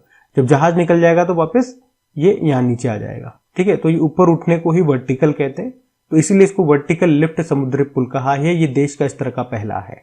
अच्छा, ये पुल की अगर हम टोटल लंबाई की बात करें, पुल की टोटल लंबाई कितनी है? 2.07 किलोमीटर है। बनाने में लागत आई है, कई जगह 500 करोड़ लिखा हुआ है, कई जगह 700 करोड़ लिखा हुआ है, ठीक है। और ये जब ऊंचा होता है ना, ये वर्टिकली जब ये ऊपर हो जाता है पुल जहाज आने पे, तो कितना ऊपर होता है? ये 17 मीटर ऊपर होता है, ठीक है। ये सब ध्यान रखना बातें। अगला देखते हैं। फिर अगले में पूछ रहे हैं कि देश के सबसे बड़े 5.4 गीगावाट का हाईटेक सौर सेल विनिर्माण प्लांट का उद्घाटन ये कहां पर किया गया? तो ये किया गया है गुजरात में। गुजरात में भी कहां? चीखली, गुजरात में इसका उद्घाटन किया हमारे जो नवीन व नवीकरणीय ऊर्जा मंत्री हैं प्रहलाद जोशी ने। और इसकी कैपेसिटी कितनी है? 5.4 गीगावाट। तो यहाँ पे होगा क्या? यहाँ पे सोलर सेल की मैन्युफैक्चरिंग होगी। सोलर सेल मैन्युफैक्चरिंग प्लांट है ना ये, तो यहीं पे होगा, ठीक है। तो इसको ध्यान रखना, कहां पे बना है? गुजरात में। अगला देखते हैं। तो डे वाला प्रश्न है, इंपॉर्टेंट प्रश्न मार्क करना कि विश्व स्वास्थ्य दिवस वर्ल्ड हेल्थ डे कब मनाया जाता है? तो आप सबको याद होगा 7 अप्रैल को मनाते हैं। और 7 अप्रैल को क्यों मनाते हैं? क्योंकि जो वर्ल्ड हेल्थ ऑर्गेनाइजेशन है ना, उसकी स्थापना होती है 7 अप्रैल 1948 में, इसीलिए 7 अप्रैल को ये वर्ल्ड हेल्थ डे के रूप में मनाया जाता है। थीम याद रखना इस बार की क्या है? स्वस्थ शुरुआत, आशावादी भविष्य, हेल्दी बिगनिंग, होपफुल फ्यूचर। अच्छा, आप लोग एक प्रश्न का उत्तर दो। आपके लिए एक होमवर्क प्रश्न है कि WHO का हेडक्वार्टर कहां पर है, ठीक है। हम अगला प्रश्न देखते हैं। फिर अगले में पूछ रहे हैं अभी किस राज्य के नोलेर गुर्रेर संदेश को GI टैग मिला है? तो इसका सही उत्तर हो जाएगा पश्चिम बंगाल। संदेश को ये तार चिट्ठी पत्र नहीं है, वो मत समझना। ये एक तरह की आप कह सकते हो कि एक तरह की मिठाई है जो कि दूध और खजूर के गुड़ से बनी होती है। एक्चुअली में अभी पश्चिम बंगाल के 7 प्रोडक्ट्स हैं, 7 उत्पाद हैं, उनको GI टैग दिया गया। वो एक बार मैं आपको दिखा देता हूँ वो सारे के सारे। तो एक है सफेद बोंडे, ये भी एक मिठाई होती है। छाना बोरा मिठाई होती है। मोतीचूर के लड्डू, लड्डू तो मिठाई है ही सही। और एक राधुनी पागल चावल हो गए। निस्तारी रेशम धागा हो गया। और जो शुरुआत में हमने देखा ये नोलेर गुर्रेर संदेश। तो इन सबको मिला के पश्चिम बंगाल के 7 प्रोडक्ट्स हो गए जिनको GI टैग दिया गया। अच्छा, ये और वो मिला के तो 6 हो गए, है ना। 1 2 3 4 5 और वो 6। और एक और प्रोडक्ट है यहाँ का अमरूद है, जिसे आप कहोगे बारुईपुर अमरूद, ठीक है। तो ये मिलाकर 7 प्रोडक्ट्स हो गए, 7 उत्पाद हो गए पश्चिम बंगाल के जिनको GI टैग मिला। इसी तरह से एक गुजरात का अमलसाद चीकू हो गया। तमिलनाडु का पन्नरुत्ती काजू हो गया, इनको भी GI टैग मिला है, ये भी याद रखना। और GI मतलब ज्योग्राफिकल इंडिकेशन होता है। एक्ट आया था 1999 का, लागू है 2003 में हुआ। पहली बार 2004-5 में मिला था। दार्जिलिंग टीको पश्चिम बंगाल का है। कितने सालों के लिए वैलिड होता है? 10 सालों के लिए, याद रखना। अगला देखते हैं। फिर अगले में पूछ रहे हैं अभी कला और संस्कृति में उत्कृष्टता के लिए अभी 2025 का फ्रेड डॉरिंगटन पुरस्कार से किसे सम्मानित किया गया? तो आंसर होगा सुदर्शन पटनायक को। ये नाम आपने कई बार सुना होगा। ये एक रेत कलाकार हैं, रेत से अलग अलग तरह की मूर्तियां बनाते हैं। उड़ीसा के ये रेत कलाकार हैं सुदर्शन पटनायक। और अभी इन्हीं को इंग्लैंड में कला और संस्कृति में उनके उत्कृष्ट योगदान के लिए अभी फ्रेड डॉरिंगटन पुरस्कार से सम्मानित किया गया। और ये पुरस्कार जीतने वाले वो पहले भारतीय बन गए हैं। तो इनका नाम इंपॉर्टेंट रहेगा, ध्यान में रखना। एक पॉइंट इनसे और याद रखना, भारत का चौथा सर्वोच्च सम्मान पद्मश्री इनको मिल चुका है। कब? 2014 में, ठीक है। ये भी ध्यान रखना। अगला देखते हैं। फिर अगले में पूछ रहे हैं अभी किस राज्य ने 2 हड़प्पा स्थलों को संरक्षित पुरातात्विक स्मारक घोषित किया है? तो आंसर होगा हरियाणा ने किया है। और वो 2 स्थल कौन से हैं और कहां पर है? तो हरियाणा के भिवानी जिले में आपको ये दोनों हड़प्पा स्थल मिल जाएंगे। एक का नाम है मिताथल और एक का नाम है तिगराना, ठीक है। हरियाणा ने किया है, ध्यान रखना। अगला देखते हैं। फिर अगले में पूछ रहे हैं अभी T20 में 13,000 रन बनाने वाले पहले भारतीय कौन बन गए हैं? तो सही उत्तर हो जाएगा विराट कोहली बन गए हैं। अभी जो IPL चल रहा है वहां पे इन्होंने ये कारनामा किया। T20 में 13,000 रन बनाने वाले वो पहले भारतीय बन गए हैं। RCB के ये प्लेयर हैं, आप सभी जानते हो। अभी वानखेड़े स्टेडियम में मुंबई इंडियंस के खिलाफ इन्होंने ये कारनामा किया। और कितनी पारियों में अगर पूछोगे तो 386 पारियों में 13,000 रन बनाए उन्होंने। ये पहले भारतीय हैं, लेकिन दुनिया के पहले प्लेयर पूछेंगे, विश्व में पहले सबसे पहले T20 में 13,000 रन बनाने वाले प्लेयर, तो आंसर हो जाएगा क्रिस गेल। ठीक है, तो विराट कोहली का नाम याद रखना। अगला देखते हैं। फिर अगले में पूछ रहे हैं अभी, किस जहाज पर पहला त्रिसेवा महिला वैश्विक परिक्रमा अभियान जिसका नाम है समुद्र प्रदक्षिणा, ये मुंबई से अभी रवाना किया गया, तो आंसर होगा INS त्रिवेणी। तो अभी 7 अप्रैल की बात है, अभी INS त्रिवेणी पर सवार होकर के पहला त्रिसेवा महिला वैश्विक परिक्रमा अभियान जिसको नाम दिया समुद्र प्रदक्षिणा, इसको मुंबई से रवाना किया गया। त्रिसेवा महिला का मतलब हो गया हमारी जो तीनों सेनाएं हैं, थल सेना, जल सेना, वायु सेना, इन तीनों से महिलाएं आई और ग्रुप बना करके इस यात्रा पर गई है। किस पर सवार होके याद रखना, INS त्रिवेणी। और इस अभियान का नाम क्या है, समुद्र प्रदक्षिणा। कहां से कहां, ये मुंबई से गई है, मुंबई से ये जाएंगी मॉरिशस, और मॉरिशस से वापस ये लौट के आ जाएंगी। 55 दिनों का इनकी ये यात्रा है, जिसमें ये 4000 समुद्री मील की यात्रा तय करेंगी। ये देखो, मुंबई से सेशल्स तक जाएंगी। और पिछले साल भी इसी तरह का एक प्रश्न हमने पढ़ा था, जिसमें INS तारिणी पर सवार होकर के वो नाविका सागर परिक्रमा अभियान था, उसको सफलतापूर्वक पूरा किया था। तो INS तारिणी पर सवार होकर के गई थी, इस बार ये INS त्रिवेणी पर सवार होकर के जा रही है। ध्यान रखना है इसको, एग्जाम में क्या पूछा जा रहा है ये आपको ध्यान रखना होगा, क्योंकि इस तरह का प्रश्न एक बार एग्जाम में आ चुका है, इसलिए मैंने इस प्रश्न को लिया है। अगला प्रश्न हम देखते हैं। फिर अगले में पूछ रहे हैं अभी अप्रैल में ही, किस यूरोपीय देश ने राष्ट्रपति द्रौपदी मुर्मू जी को अपना मानद नागरिक बनाया, तो आंसर हो जाएगा इसका पुर्तगाल। तो आपको ये याद है, अभी अप्रैल की शुरुआत में राष्ट्रपति द्रौपदी मुर्मू जी पुर्तगाल और स्लोवाकिया की यात्रा पर गई हुई थी। पहले वो पुर्तगाल गई, तो पुर्तगाल की कैपिटल है लिस्बन, तो लिस्बन शहर का मानद नागरिक उनको बनाया गया और उन्हें लिस्बन शहर का प्रतिष्ठित की ऑफ ऑनर से भी सम्मानित किया गया।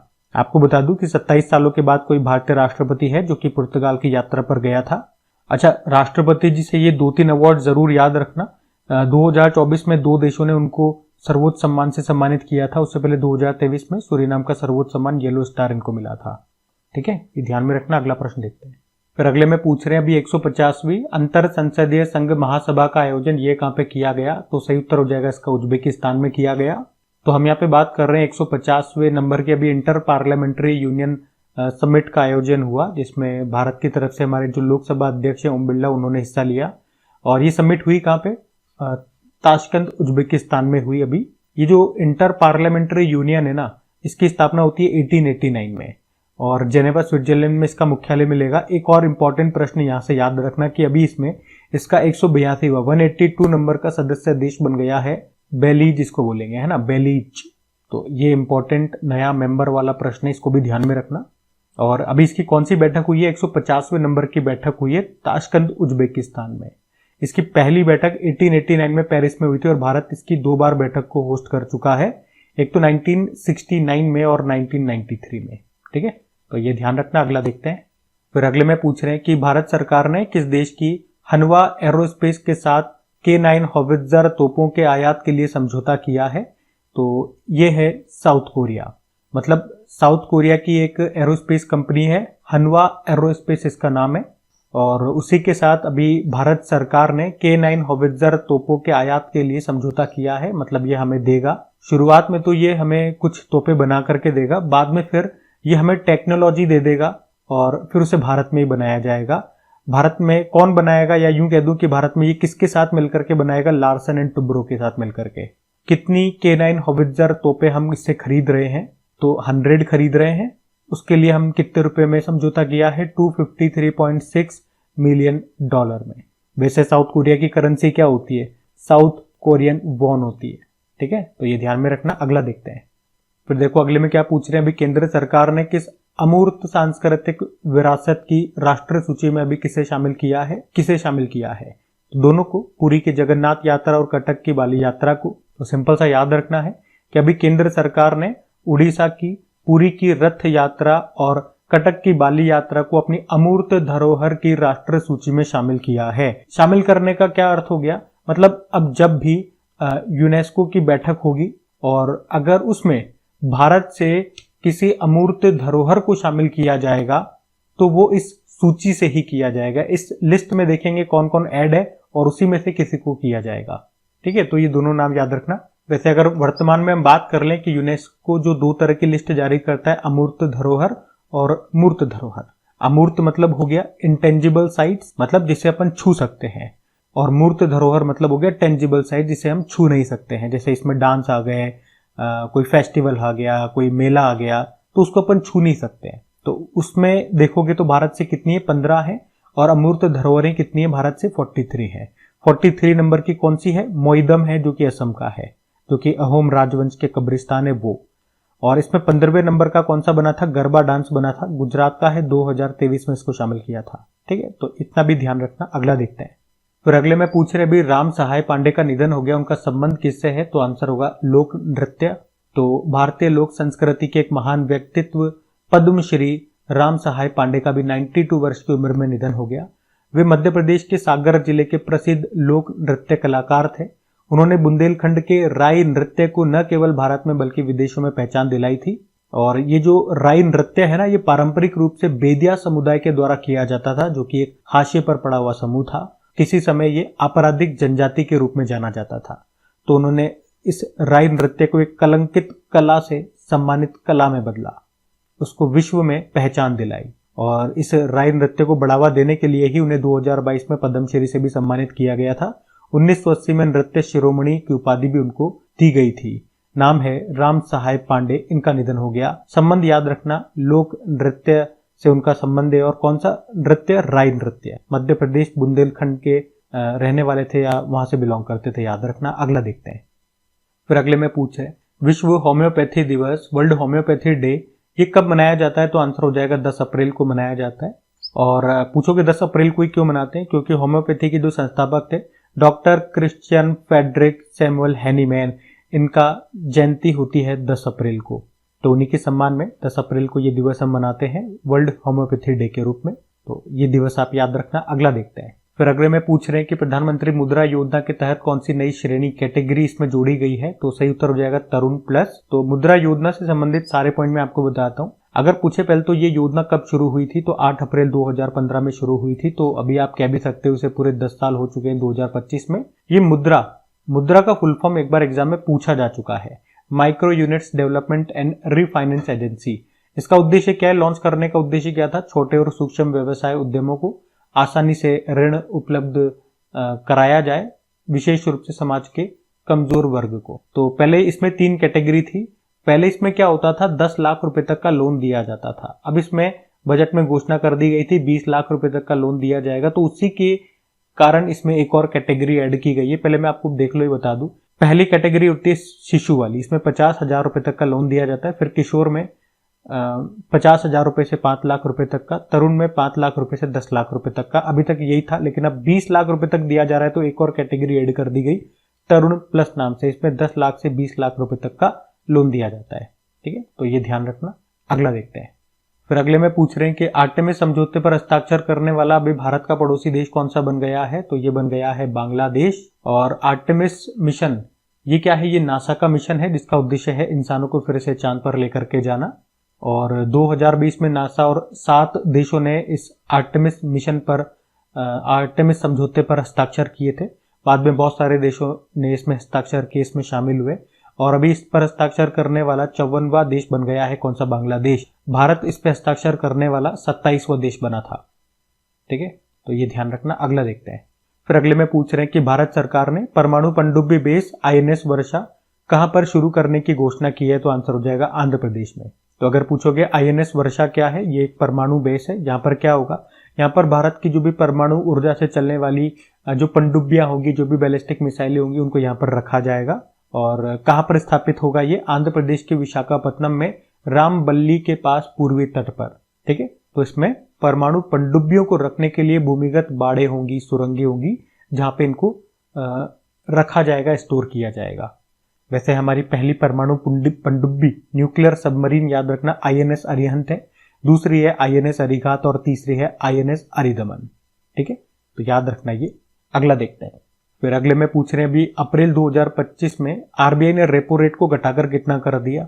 एक बार फिर से इसी साल में हम 2 बार देख रहे हैं, RBI ने रेपो रेट को 2 बार घटा दिया है 0.25% से। तो अभी फाइनल हो गई है ये, अप्रैल में जब हम पढ़ रहे हैं तो 6% हो चुकी है। रेपो रेट मैंने आपको बताया था क्या होता है, RBI और ये हमारे जो बैंक हो गए, तो आरबीआई इन बैंकों को जो पैसा देगा उस एवज में जो इंटरेस्ट लेता है उसको कहते हैं रेपो रेट। तो अगर आप देखो रेपो रेट कम हो जाएगा तो इसी पैसे को मान लो बैंक आगे दूसरे लोगों को, हम जैसों को, आप जैसों को दे रहे थे लोन के रूप में, तो अगर ये रेपो रेट कम हो जाएगा मतलब आरबीआई बैंकों से कम इंटरेस्ट ले रहा है, तो बैंक भी जो हम जैसों से जो लोन के रूप में ये पैसा देगा तो कम इंटरेस्ट लेगा। तो इसी कारण से क्या होगा, अभी आप देखोगे तो जो लोन की रेट है वो कम हो चुकी है, और उसी तरह से जो एफडी वगैरह लोग कराते हैं उसकी भी जो इंटरेस्ट रेट है वो भी कम हो चुकी है। आप देख लेना, ऐसा होता है। जब भी ये बढ़ेगा तो ये चीजें भी बढ़ जाती है साथ के साथ। और रिवर्स रेपो रेट इसका उल्टा होता है। जब बैंक आरबीआई के पास पैसा रखता है उस एवज में जो ये इंटरेस्ट देता है उसे रिवर्स रेपो रेट कहते हैं। और कितनी है रिवर्स रेपो रेट अगर बात करें, उसमें तो कोई बदलाव नहीं हुआ, वो 3.35% ही है। अच्छा, इसके अलावा आरबीआई ने वित्त वर्ष फाइनेंशियल ईयर 2025-26 के लिए भारत की जो जीडीपी ग्रोथ रेट है उसको भी घटा दिया। उसको घटाकर कितना कर दिया, 6.5% कर दिया। पहले 6.7% बताया था, घटा के इतना कर दिया, ये ध्यान रखना।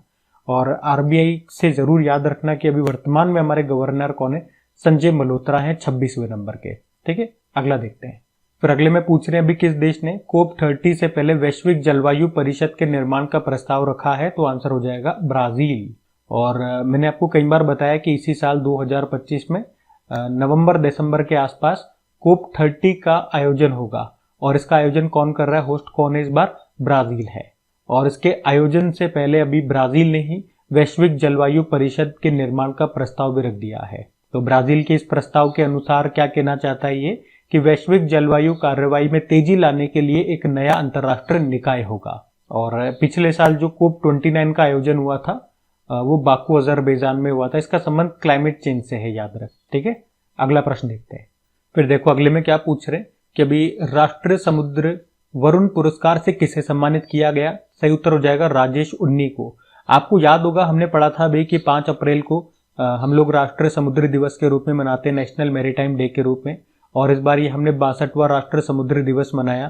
तो उसी समय मैंने आपको बताया था कि इसी मौके पर ये वरुण पुरस्कार दिया जाता है, उन लोगों को दिया जाता है जिन्होंने भारतीय समुद्री क्षेत्र में उत्कृष्ट योगदान दिया हो। और आप यूं भी कह सकते हो ये जो वरुण पुरस्कार है ये समुद्री क्षेत्र में भारत का सर्वोच्च सम्मान भी है। और अभी ये किसे दिया गया, राजेश उन्नी को। सिनर्जी मरीन ग्रुप के संस्थापक राजेश उन्नी को यह सम्मान मिला है। तो इंपॉर्टेंट रहेगा, अवार्ड ध्यान में रखना। अगला देखते हैं। तो अगले में क्या पूछ रहे हैं, अभी हाल ही में जारी पंचायत उन्नति सूचकांक 2022-23 में फ्रंट रनर ए कैटेगरी में टॉप पर कौन है, तो इसका सही उत्तर हो जाएगा गुजरात टॉप पर है। कौन सा इंडेक्स है, पंचायत उन्नति सूचकांक, जिसे आप इंग्लिश में पंचायत एडवांसमेंट इंडेक्स या डेवलपमेंट इंडेक्स आप कह सकते हो। पहली बार इसको जारी किया जा रहा है, तो इंपॉर्टेंट रहेगा कौन जारी कर रहा है, पंचायती राज मंत्रालय। पहली बार जारी किया जा रहा है, पंचायती राज मंत्रालय इसको जारी कर रहा है। इसमें 2022-23 के डेटा हैं, उसी के हिसाब से ये बनाया जा रहा है। और इसमें क्या बताया जा रहा है कि हमारी पंचायतें जो हमारा सस्टेनेबल डेवलपमेंट गोल, सतत विकास लक्ष्य है, उनको प्राप्त करने में कितना प्रगति कर रही है, उसी हिसाब से ये रैंकिंग दी जा रही है। और उनके प्रदर्शन के हिसाब से ही यहाँ पे पंचायतों को, राज्यों को अलग अलग कैटेगरी में बांटा गया है। तो जो पहली कैटेगरी है वो अचीवर्स की है, अचीवर्स कैटेगरी। और इसमें उन्हीं को रखा जाएगा जिनका स्कोर 90 से ज्यादा है। लेकिन हम यहाँ पे देखेंगे इसमें एक भी पंचायत को नहीं रखा गया क्योंकि किसी ने भी इतना स्कोर नहीं किया है। तो फिर दूसरी कैटेगरी पे आते हैं, ये फ्रंट रनर कैटेगरी है। इसमें उनको रखा जाता है जिन्होंने 75 से लेकर 90 के बीच में स्कोर किया हो। तो वही हमसे पूछा है, फ्रंट रनर कैटेगरी में ही हमसे पूछा है। तो इसमें जो टॉपर है वो गुजरात है। गुजरात की 346 ग्राम पंचायतें इसमें है और इसके साथ गुजरात टॉप पर है। दूसरे स्थान पे तेलंगाना है 270 ग्राम पंचायतों के साथ में। ठीक है, तो गुजरात इसमें टॉप पर है, ध्यान में रखना। अगला देखते हैं। फिर अगले में पूछ रहे हैं कि वैश्विक ऊर्जा थिंक टैंक एम्बर की रिपोर्ट के अनुसार वर्ष 2024 में पवन ऊर्जा और सौर ऊर्जा से बिजली उत्पादन करने वाले देशों में भारत कौन से स्थान पर है, तो भारत तीसरे स्थान पर है। तो वैश्विक ऊर्जा थिंक टैंक है एम्बर, और इसने अभी ग्लोबल इलेक्ट्रिसिटी रिव्यू नाम से एक रिपोर्ट जारी की है। इस बार ये इसका 6ठा संस्करण है। और इसमें इसने क्या बताया कि 2024 में पवन ऊर्जा, सौर ऊर्जा, पवन यानी कि विंड एनर्जी और सोलर एनर्जी से वैश्विक बिजली का उत्पादन कितना हुआ है, मतलब पूरे विश्व में जितनी बिजली उत्पादित हुई है उसमें से पवन और सौर ऊर्जा का जो पार्टिसिपेशन है वो 15% है, पूरे विश्व में बात कर रहे हैं। और इस 15% में अगर बात करेंगे कि भारत की हिस्सेदारी कितनी है तो 10% रही है। और इस रिपोर्ट में यह भी बताया गया कि भारत पवन और सौर ऊर्जा से बिजली उत्पादन में अभी जर्मनी को पीछे छोड़ करके दुनिया का तीसरा सबसे बड़ा देश बन गया है। तो ये एक अच्छा अचीवमेंट है हमारे लिए। और साथ में और क्या बताया गया कि 2024 में भारत में जितनी बिजली बनती है उसमें पवन और सौर ऊर्जा का योगदान भी 10% है, जबकि अकेले सौर ऊर्जा का अगर योगदान देखेंगे तो वो 7% है। ठीक है, दोनों का मिलाकर 10%, अकेले सोलर एनर्जी 7% अपना पार्टिसिपेशन रखती है। लेकिन भारत में स्वच्छ बिजली का सबसे बड़ा जो स्रोत है वो पन बिजली है, हाइड्रो इलेक्ट्रिसिटी एनर्जी। कितना है? 9%। मतलब भारत में जितनी भी बिजली बन रही है, मान लो 100 बिजली बन रही है, उसमें से 9 जो बिजली है, 9 बिजली वो हाइड्रो इलेक्ट्रिसिटी से आ रही है। ठीक है, तो ये डेटा है, ये इस रिपोर्ट में बताया गया, ध्यान रखना, सब मैंने आपको बता दिया। अगला प्रश्न देखते हैं। तो एक बार फिर से लो, ये जीआई टैग वाला प्रश्न आ गया कि अभी willow, bat, Namda, Gabba, Tweed, cruel को जीआई टैग मिला, इसका संबंध किससे? आपको पता होगा। इन सब का आंसर क्या हो जाएगा? जम्मू कश्मीर। जम्मू कश्मीर के अभी 8 प्रोडक्ट्स को जीआई टैग मिला है, वो मैं आपको बता देता हूँ एक बार। ये नमदा हो गया, और समझाता भी जाता हूँ थोड़ा थोड़ा इसके बारे में क्या है ये। जैसे कि नमदा और ये कश्मीरी गब्बा, ये गलीचे होते हैं। वही ये कश्मीरी विलो बैट की बात करें, बैट मतलब बल्ला, और ये विलो नामक जो लकड़ी होती है उससे बना होता है, हल्की लकड़ी होती है, उसको जीआई टैग मिला। और ट्वीड क्या हो गया? ये हथकरघा से बना ऊनी कपड़ा होता है और बहुत गर्म होता है, गर्म कोट इससे बनाए जाते हैं, वहां पे सर्दी ज्यादा होती है तो गर्म कोट इससे बनाए जाते हैं। एक क्रुएल हो गया, और चेन सिलाई, ये एक प्रकार की सिलाई कढ़ाई है। शिकारा, वहां पे जो झीलों में नाव चलती है वो शिकारा हो गई, नाव हो गई, जो कि देवदार की लकड़ी से बनी होती है। और एक वग्गू हो गया, वग्गू ये एक तरह की चटाई होगी। तो इन सब शिल्पों को, क्राफ्ट्स को, पारंपरिक शिल्प है वहां की, 8 हो गई टोटल, इनको भी जीआई टैग दिया गया है। जम्मू कश्मीर से इनका संबंध याद रखना। ठीक है, अगला देखते हैं। फिर अगले में पूछ रहे हैं अभी तीसरी बिम्स्टेक कृषि मंत्री स्तरीय बैठक 2025 कहां पर हुई? तो ये हुई अभी काठमांडू में। ठीक है, तो याद रखना, अभी ये तीसरी बिम्स्टेक कृषि मंत्री स्तरीय बैठक हुई थी, नेपाल की राजधानी काठमांडू में हुई थी। इसकी जो पहली बैठक है वो 2019 में म्यांमार में हुई थी, दूसरी बैठक 2022 में भारत में हुई थी, अभी ये तीसरी हुई है। और अभी हमने देखा था अप्रैल में ही बिम्स्टेक समिट हुई थी, जो कि इसका 6ठा संस्करण था, वो थाईलैंड में हुआ था, थाईलैंड के बैंकॉक में। और वहीं पे हमने पढ़ा था अब इसकी जो अध्यक्षता है 2 सालों के लिए किस देश को सौंप दी गई है? बांग्लादेश को सौंप दी गई है। ठीक है, तो ये भी ध्यान में रखना साथ में। अगला प्रश्न देखते हैं। फिर देखो अगले में क्या पूछ रहे हैं, अभी खुबानी ब्लॉसम फेस्टिवल कहाँ पे मनाया जाता है? तो ये लद्दाख में मनाया जाता है। ब्लॉसम से याद आ रहा है, चेरी ब्लॉसम फेस्टिवल भी होता है जो मेघालय में होता है, तो उसी के तर्ज पर या उसी से प्रेरित होकर के लद्दाख में 2020 में ये एप्रिकॉट यानी कि खुबानी ब्लॉसम फेस्टिवल मनाना शुरू किया गया था। खुबानी एक तरह का फूल होता है। ठीक है, तो खुबानी ब्लॉसम फेस्टिवल आप तो याद रखो कहाँ पे मनाते हैं, लद्दाख में मनाते हैं, जबकि चेरी ब्लॉसम फेस्टिवल मेघालय में। दोनों एक साथ याद रखो, याद रखना आसान रहेगा। ठीक है, अगला देखते हैं। फिर अगले में पूछ रहे हैं अभी भारत का पहला high altitude climate research station का उद्घाटन कहां पर किया गया? तो आंसर हो जाएगा जम्मू कश्मीर में किया गया। तो हमारे जो साइंस एंड टेक्नोलॉजी और अर्थ साइंस मिनिस्टर है जितेंद्र सिंह, अभी उन्होंने ही जम्मू कश्मीर के मंडलोट में भारत का पहला high altitude climate research station का उद्घाटन किया है। इस स्टेशन का नाम है Himalaya high altitude atmospheric and climate research centre, जो कि 2250 मीटर की ऊंचाई पर स्थित है। यहाँ पर एटमॉस्फेयर और क्लाइमेट को लेकर के रिसर्च की जाएगी। तो याद रखना कहाँ पे? जम्मू कश्मीर में। अगला देखते हैं। फिर अगले में पूछ रहे हैं अभी विक्रम 1 रॉकेट के लिए अभी कलाम 100 इंजन का सफल परीक्षण किसने किया है? स्काई रूट एरोस्पेस ने किया है। तो पहले तो ये याद रखना कि ये जो विक्रम 1 रॉकेट है इसे किसने बनाया? स्काई रूट एरोस्पेस कंपनी ने बनाया है। और अभी इसी के लिए कलाम 100 इंजन का सफल स्टैटिक फायर टेस्ट किया गया है।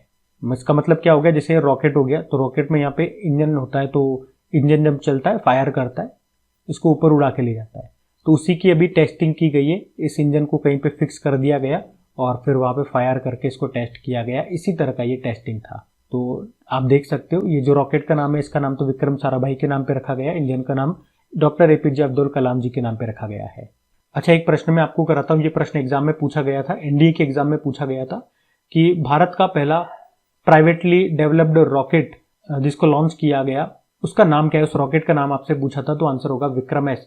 इसको इसी कंपनी ने बनाया था, स्काई रूट एरोस्पेस ने, हैदराबाद की कंपनी है ये, ध्यान रखना ये। अगला देखते हैं। फिर अगले में पूछ रहे हैं कि वैश्विक प्रौद्योगिकी शिखर सम्मेलन 2025, इंग्लिश में बोलोगे ग्लोबल टेक्नोलॉजी समिट 2025 का भी नवा संस्करण कहां पर हुआ, तो ये नई दिल्ली में हुआ है। ग्लोबल टेक्नोलॉजी समिट है, नवा संस्करण है, नई दिल्ली में हुआ।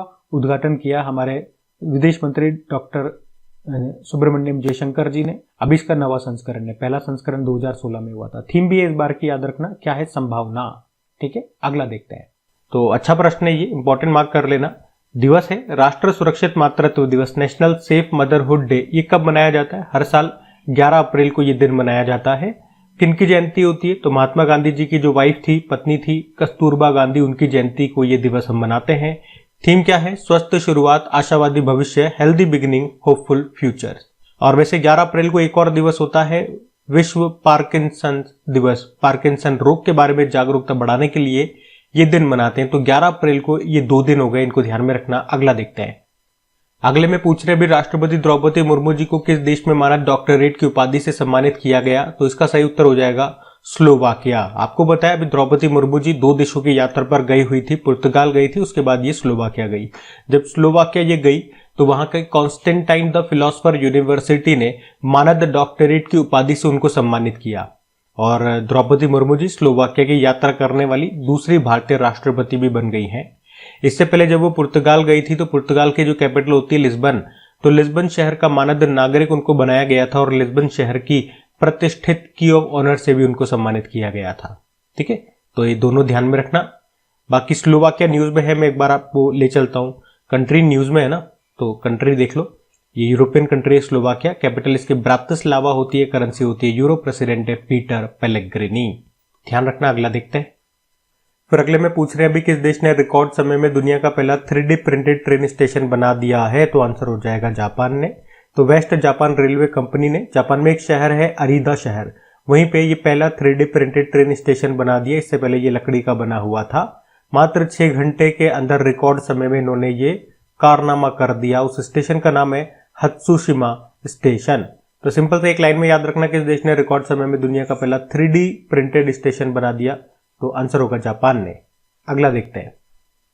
फिर अगले में पूछ रहे हैं वित्त वर्ष 2024-25 में देश की कुल स्थापित अक्षय ऊर्जा क्षमता कितनी हो गई है, तो आंसर हो जाएगा 220.10 गीगावाट हो गई है। तो अभी केंद्रीय अक्षय ऊर्जा मंत्रालय ने अक्षय ऊर्जा की स्थिति के बारे में नए डेटा जारी किए हैं। उसमें बताया कि फाइनेंशियल ईयर 2024-25 में यानी कि 31 मार्च 2025 तक देश में कुल स्थापित अक्षय ऊर्जा रिन्यूएबल एनर्जी क्षमता कैपेसिटी हो गई है 220.10 गीगावाट। पिछले वित्त वर्ष की बात करेंगे, लास्ट टाइम की फाइनेंशियल ईयर 2023-24 की, तो ये कैपेसिटी हमारे पास कितनी थी 198.75 गीगावाट। तो अभी बढ़ गई है ना, कितनी बढ़ी है, बढ़ोतरी कितनी हुई है 29.52 गीगावाट की। इसके अलावा अंतरिक्ष अक्षय ऊर्जा एजेंसी ने कहा कि 2024 में चाइना, अमेरिका और ब्राजील के बाद भारत दुनिया में चौथी सबसे बड़ी अक्षय ऊर्जा क्षमता वाला देश होगा। और भारत सरकार का एक लक्ष्य भी याद रखना, 2030 तक 500 गीगावाट अक्षय ऊर्जा का हमारा लक्ष्य है 2030 तक। ठीक है, तो ये 2-3 पॉइंट्स है यहाँ पे, इनको ध्यान में रखना। अगला देखते हैं। फिर अगले में पूछ रहे अभी 15 अप्रैल को ही महिला सुरक्षा और सशक्तिकरण पर स्तरीय शिखर सम्मेलन 2025 की मेजबानी ये कौन करेगा, तो आंसर हो जाएगा हैदराबाद। तो हैदराबाद सिटी सिक्योरिटी काउंसिल ये स्तरीय शिखर सम्मेलन की मेजबानी करेगा और ये इस बार इसका दूसरा संस्करण होगा, याद रखना। मतलब हो चुका है, अभी 15 अप्रैल को हो चुका है ये। तो ये समिट महिलाओं की सुरक्षा पर केंद्रित था।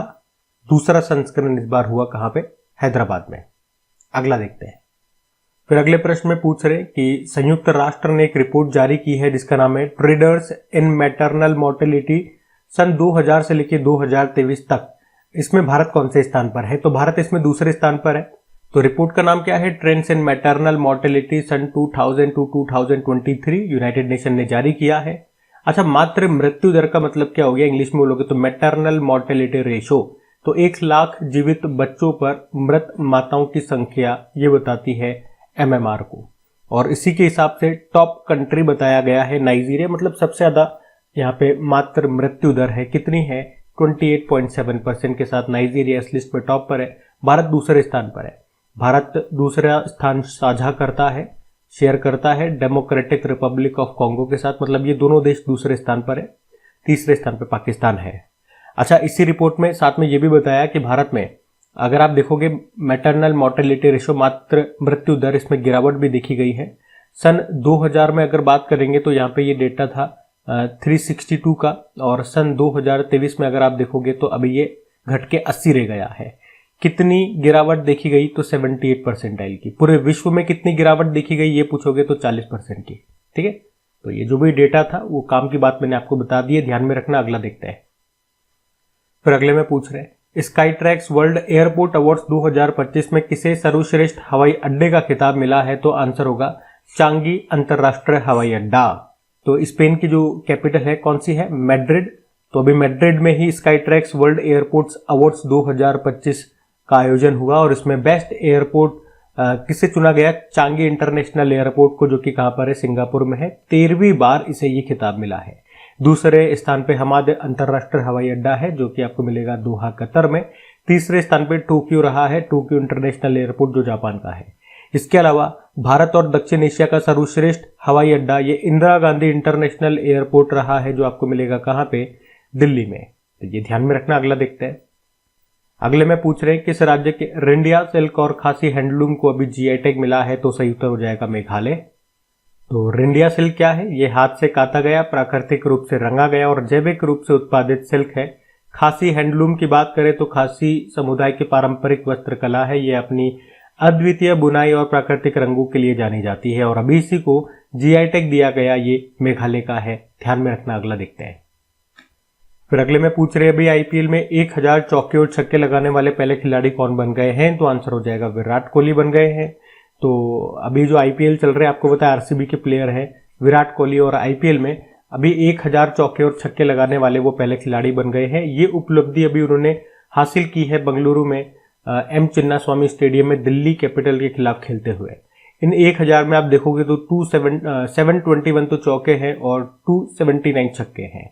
विराट से 2 प्रश्न और याद रखो कि अभी विराट कोहली T20 में 13,000 रन बनाने वाले पहले भारतीय बने थे 386 पारियों में, और इसके अलावा हमने पढ़ा था विराट कोहली सबसे तेज 14,000 ओडीआई रन बनाने वाले भी पहले खिलाड़ी बन गए।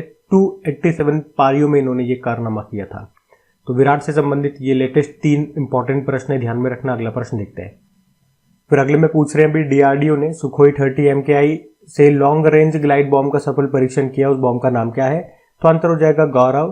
तो अभी डीआरडीओ ने इंडियन एयर फोर्स का जो सुखोई 30 MKI विमान है उससे लंबी दूरी की ग्लाइड बॉम्ब जिसका नाम है गौरव, इसका सफल परीक्षण किया है। इस परीक्षण में, इस टेस्टिंग में इस बॉम्ब ने 100 किलोमीटर दूर पे जो टारगेट रखा हुआ था उसको सफलतापूर्वक हिट किया, और इसीलिए हमने कहा कि ये टेस्टिंग सफलतापूर्वक पूरी हुई है। कितना किलोमीटर, याद रखना 100 किलोमीटर दूर। अच्छा, इस ग्लाइड बॉम्ब की रेंज भी है, इस ग्लाइड बॉम्ब का वजन कितना बताया जा रहा है, 1000 किलोग्राम ये इसका वजन है। परीक्षण कहाँ पे किया गया, टेस्टिंग कहाँ पे की गई, तो उड़ीसा में की गई। ठीक है, ये बातें ध्यान में रखना। अगला देखते हैं। फिर अगले में पूछ रहे कि अभी भारत सरकार ने किस देश के लिए निर्यात के लिए ट्रांसशिपमेंट ट्रांजिट सुविधा को बंद कर दिया, तो आंसर होगा बांग्लादेश। ट्रांसशिपमेंट फैसिलिटी का क्या मतलब हो गया, इसको आप ऐसे समझो, ये भारत हो गया, ये भारत का यहाँ पे कोई पोर्ट, कोई बंदरगाह हो गया, और यहाँ पे इधर बांग्लादेश है। अब मान लो ये यहाँ पे बंगाल की खाड़ी है, यहाँ पे अरब सागर हो गया। जो मदरशिप होती है, मदरशिप के बारे में आपने सुना होगा, जो बड़ी बड़ी शिप होती है उनको गहरा पानी चाहिए होता है चलने के लिए, और अब मान लो बांग्लादेश को अपना कोई सामान दूसरे देशों में एक्सपोर्ट करना है, तो एक्सपोर्ट करने के लिए इसे अपना सामान इसमें डालना होगा, फिर ये आगे दूसरे देशों में लेकर के जाएगा। लेकिन प्रॉब्लम क्या है, ये मदरशिप है ना, यहाँ से आगे नहीं बढ़ पाती, इतना गहरा पानी नहीं है, तो ये यहीं तक आती है। मान लो यहीं तक आती है, तो बांग्लादेश को अपना सामान यहाँ पे लाना पड़ेगा। यहाँ पे लाने के लिए क्या करता है, छोटे छोटे जहाजों में अपना सामान लेकर के आएगा और यहाँ पोर्ट पे खाली कर देगा, हमारे बंदरगाहों पे खाली कर देगा। फिर जब भी ये मदरशिप आएगी, ये सामान यहाँ से यहाँ पे लोड कर दिया जाएगा, फिर ये आगे दूसरे देशों में इसके सामान को लेकर के चला जाएगा। तो ट्रांसशिपमेंट इसी को कहते हैं, जब आप अपना सामान डायरेक्ट एक स्थान से दूसरे स्थान पे नहीं भेज रहे हो, आप पहले यहाँ भेज रहे हो, फिर यहाँ से वहां भेज रहे हो, वहां से यहाँ भेज रहे हो, फिर आपका सामान वहां पे जा रहा है। तो डायरेक्ट नहीं जा रहा है ना, ऐसे ऐसे करके जा रहा है। इसी तरह से इसने अपना सामान डायरेक्ट नहीं भेजा, पहले हमारे यहाँ भेजा, फिर यहाँ से वहां गया, तो इसी को ट्रांसशिपमेंट कहते हैं। तो भारत ने अभी इसको ये सुविधा दे रखी थी जब यहाँ पे शेख हसीना की सरकार थी 2020 से, जून 2020 से। लेकिन अभी इन्होंने कहा कि भैया जितना फायदा उठाना था उतना उठा लिया, बस अब बस करो। लेकिन 2 छूट हमने दे दिए कि नेपाल और भूटान को जो आप अपना सामान भेजना चाहते हो, आप उसके लिए भारत की लैंड को, भारत की भूमि को इस्तेमाल कर सकते हो। वैसे इस लायक नहीं हो आप, क्योंकि आप बड़े दोगले इंसान हो, लेकिन फिर भी चलो इंसानियत के नाते हम आपको ये छूट देते हैं। लेकिन अब और जगह ज्यादा लाड प्यार नहीं है, बस ठीक है, क्योंकि इसकी हरकतें सही नहीं है। चाइना के साथ मिलकर के भारत के खिलाफ साजिशें रचता है ये, उसकी बोली बोलता है। आस्तीन का सांप आप कह सकते हो, हमारा ही खाता है, मतलब हमारा ही इस्तेमाल करता है, और बोली ये चाइना की बोलता है। अगला प्रश्न देखते हैं।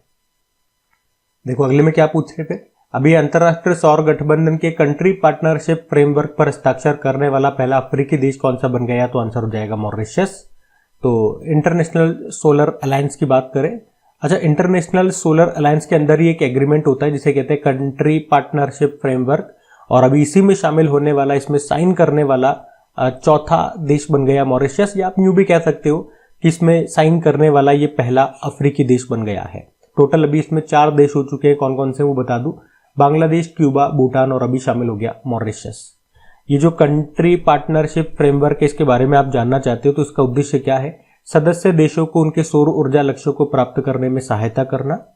एक इंटरनेशनल सोलर अलायंस का टारगेट भी आप याद रखो, 2030 तक सौर ऊर्जा निवेश के लिए $1 ट्रिलियन का हमारा टारगेट है। इंटरनेशनल सोलर अलायंस, इसका हेडक्वार्टर आप जरूर याद रखना, जो आपको मिलेगा भारत में, गुरुग्राम हरियाणा में।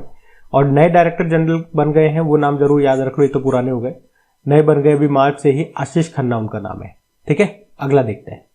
फिर अगले में पूछ रहे हैं कि दुनिया के जंगलों का मानचित्रण मैपिंग करने के लिए अभी बायोमास मिशन को कौन लॉन्च करेगा, तो यूरोपियन स्पेस एजेंसी लॉन्च करेगा। तो याद रखना, यूरोपियन स्पेस एजेंसी ये बायोमास मिशन को लॉन्च करेगा। उद्देश्य क्या है, दुनिया के जंगलों का मानचित्रण करना, मैपिंग करना, ताकि उनके बायोमास की निगरानी कर सके और जलवायु परिवर्तन में उनकी भूमिका का अध्ययन कर सके। यूरोपियन स्पेस एजेंसी के बारे में जान लेते हैं।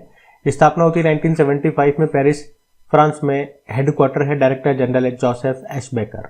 ठीक है, अगला देखते हैं। फिर अगले में पूछ रहे हैं अभी किसे committee of scientific advisers medal of achievement से सम्मानित किया गया, तो आंसर होगा डॉक्टर अम्बरीश मित्तल को। डॉक्टर अम्बरीश मित्तल की बात करें, भारतीय एंडोक्राइनोलॉजिस्ट हैं, और अभी ऑस्टियोपोरोसिस शोध में, रिसर्च में उनके योगदान के लिए अभी इंटरनेशनल ऑस्टियोपोरोसिस फाउंडेशन ने अभी 2025 के committee of scientific advisers medal of achievement से उनको सम्मानित किया। ये पुरस्कार रोम इटली में दिया गया।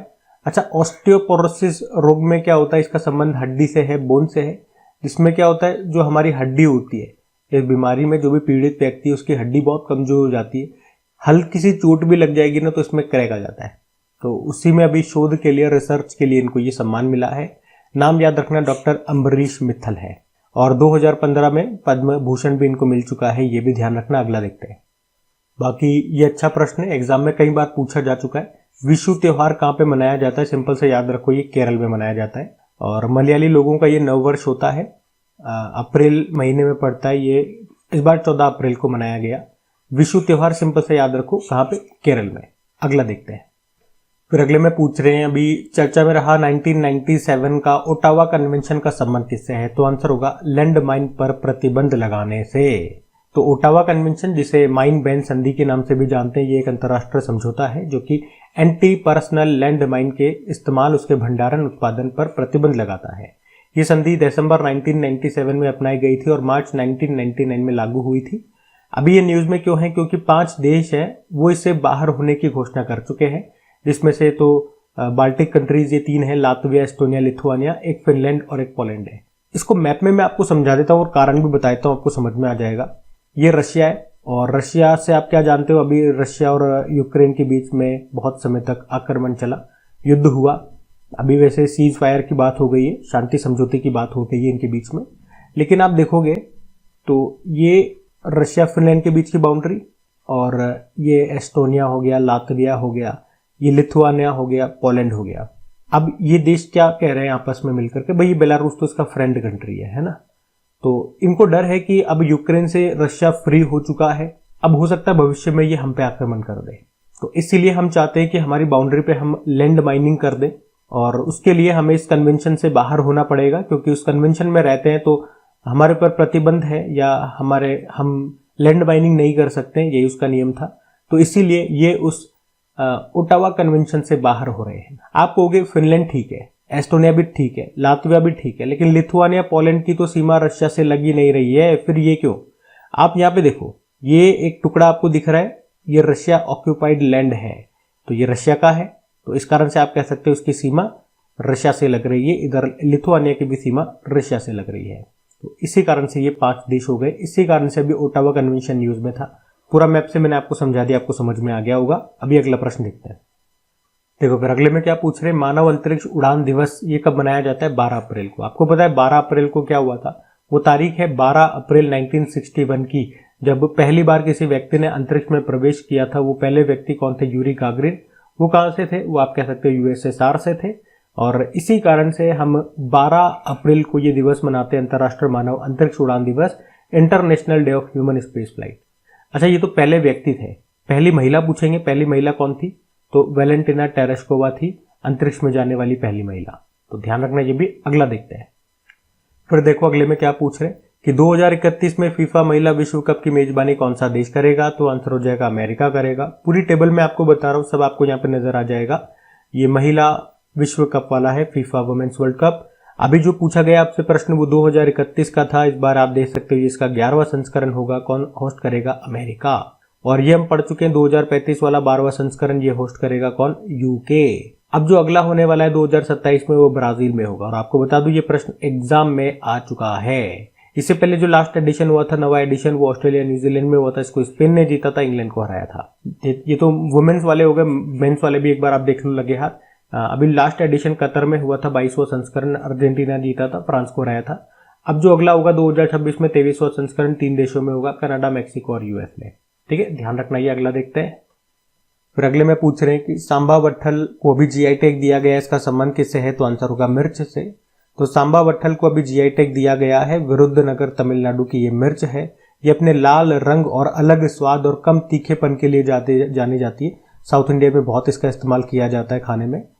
तो ये मिर्च है तमिलनाडु के विरुद्धनगर की, जिसको जीआई टैग मिल गया।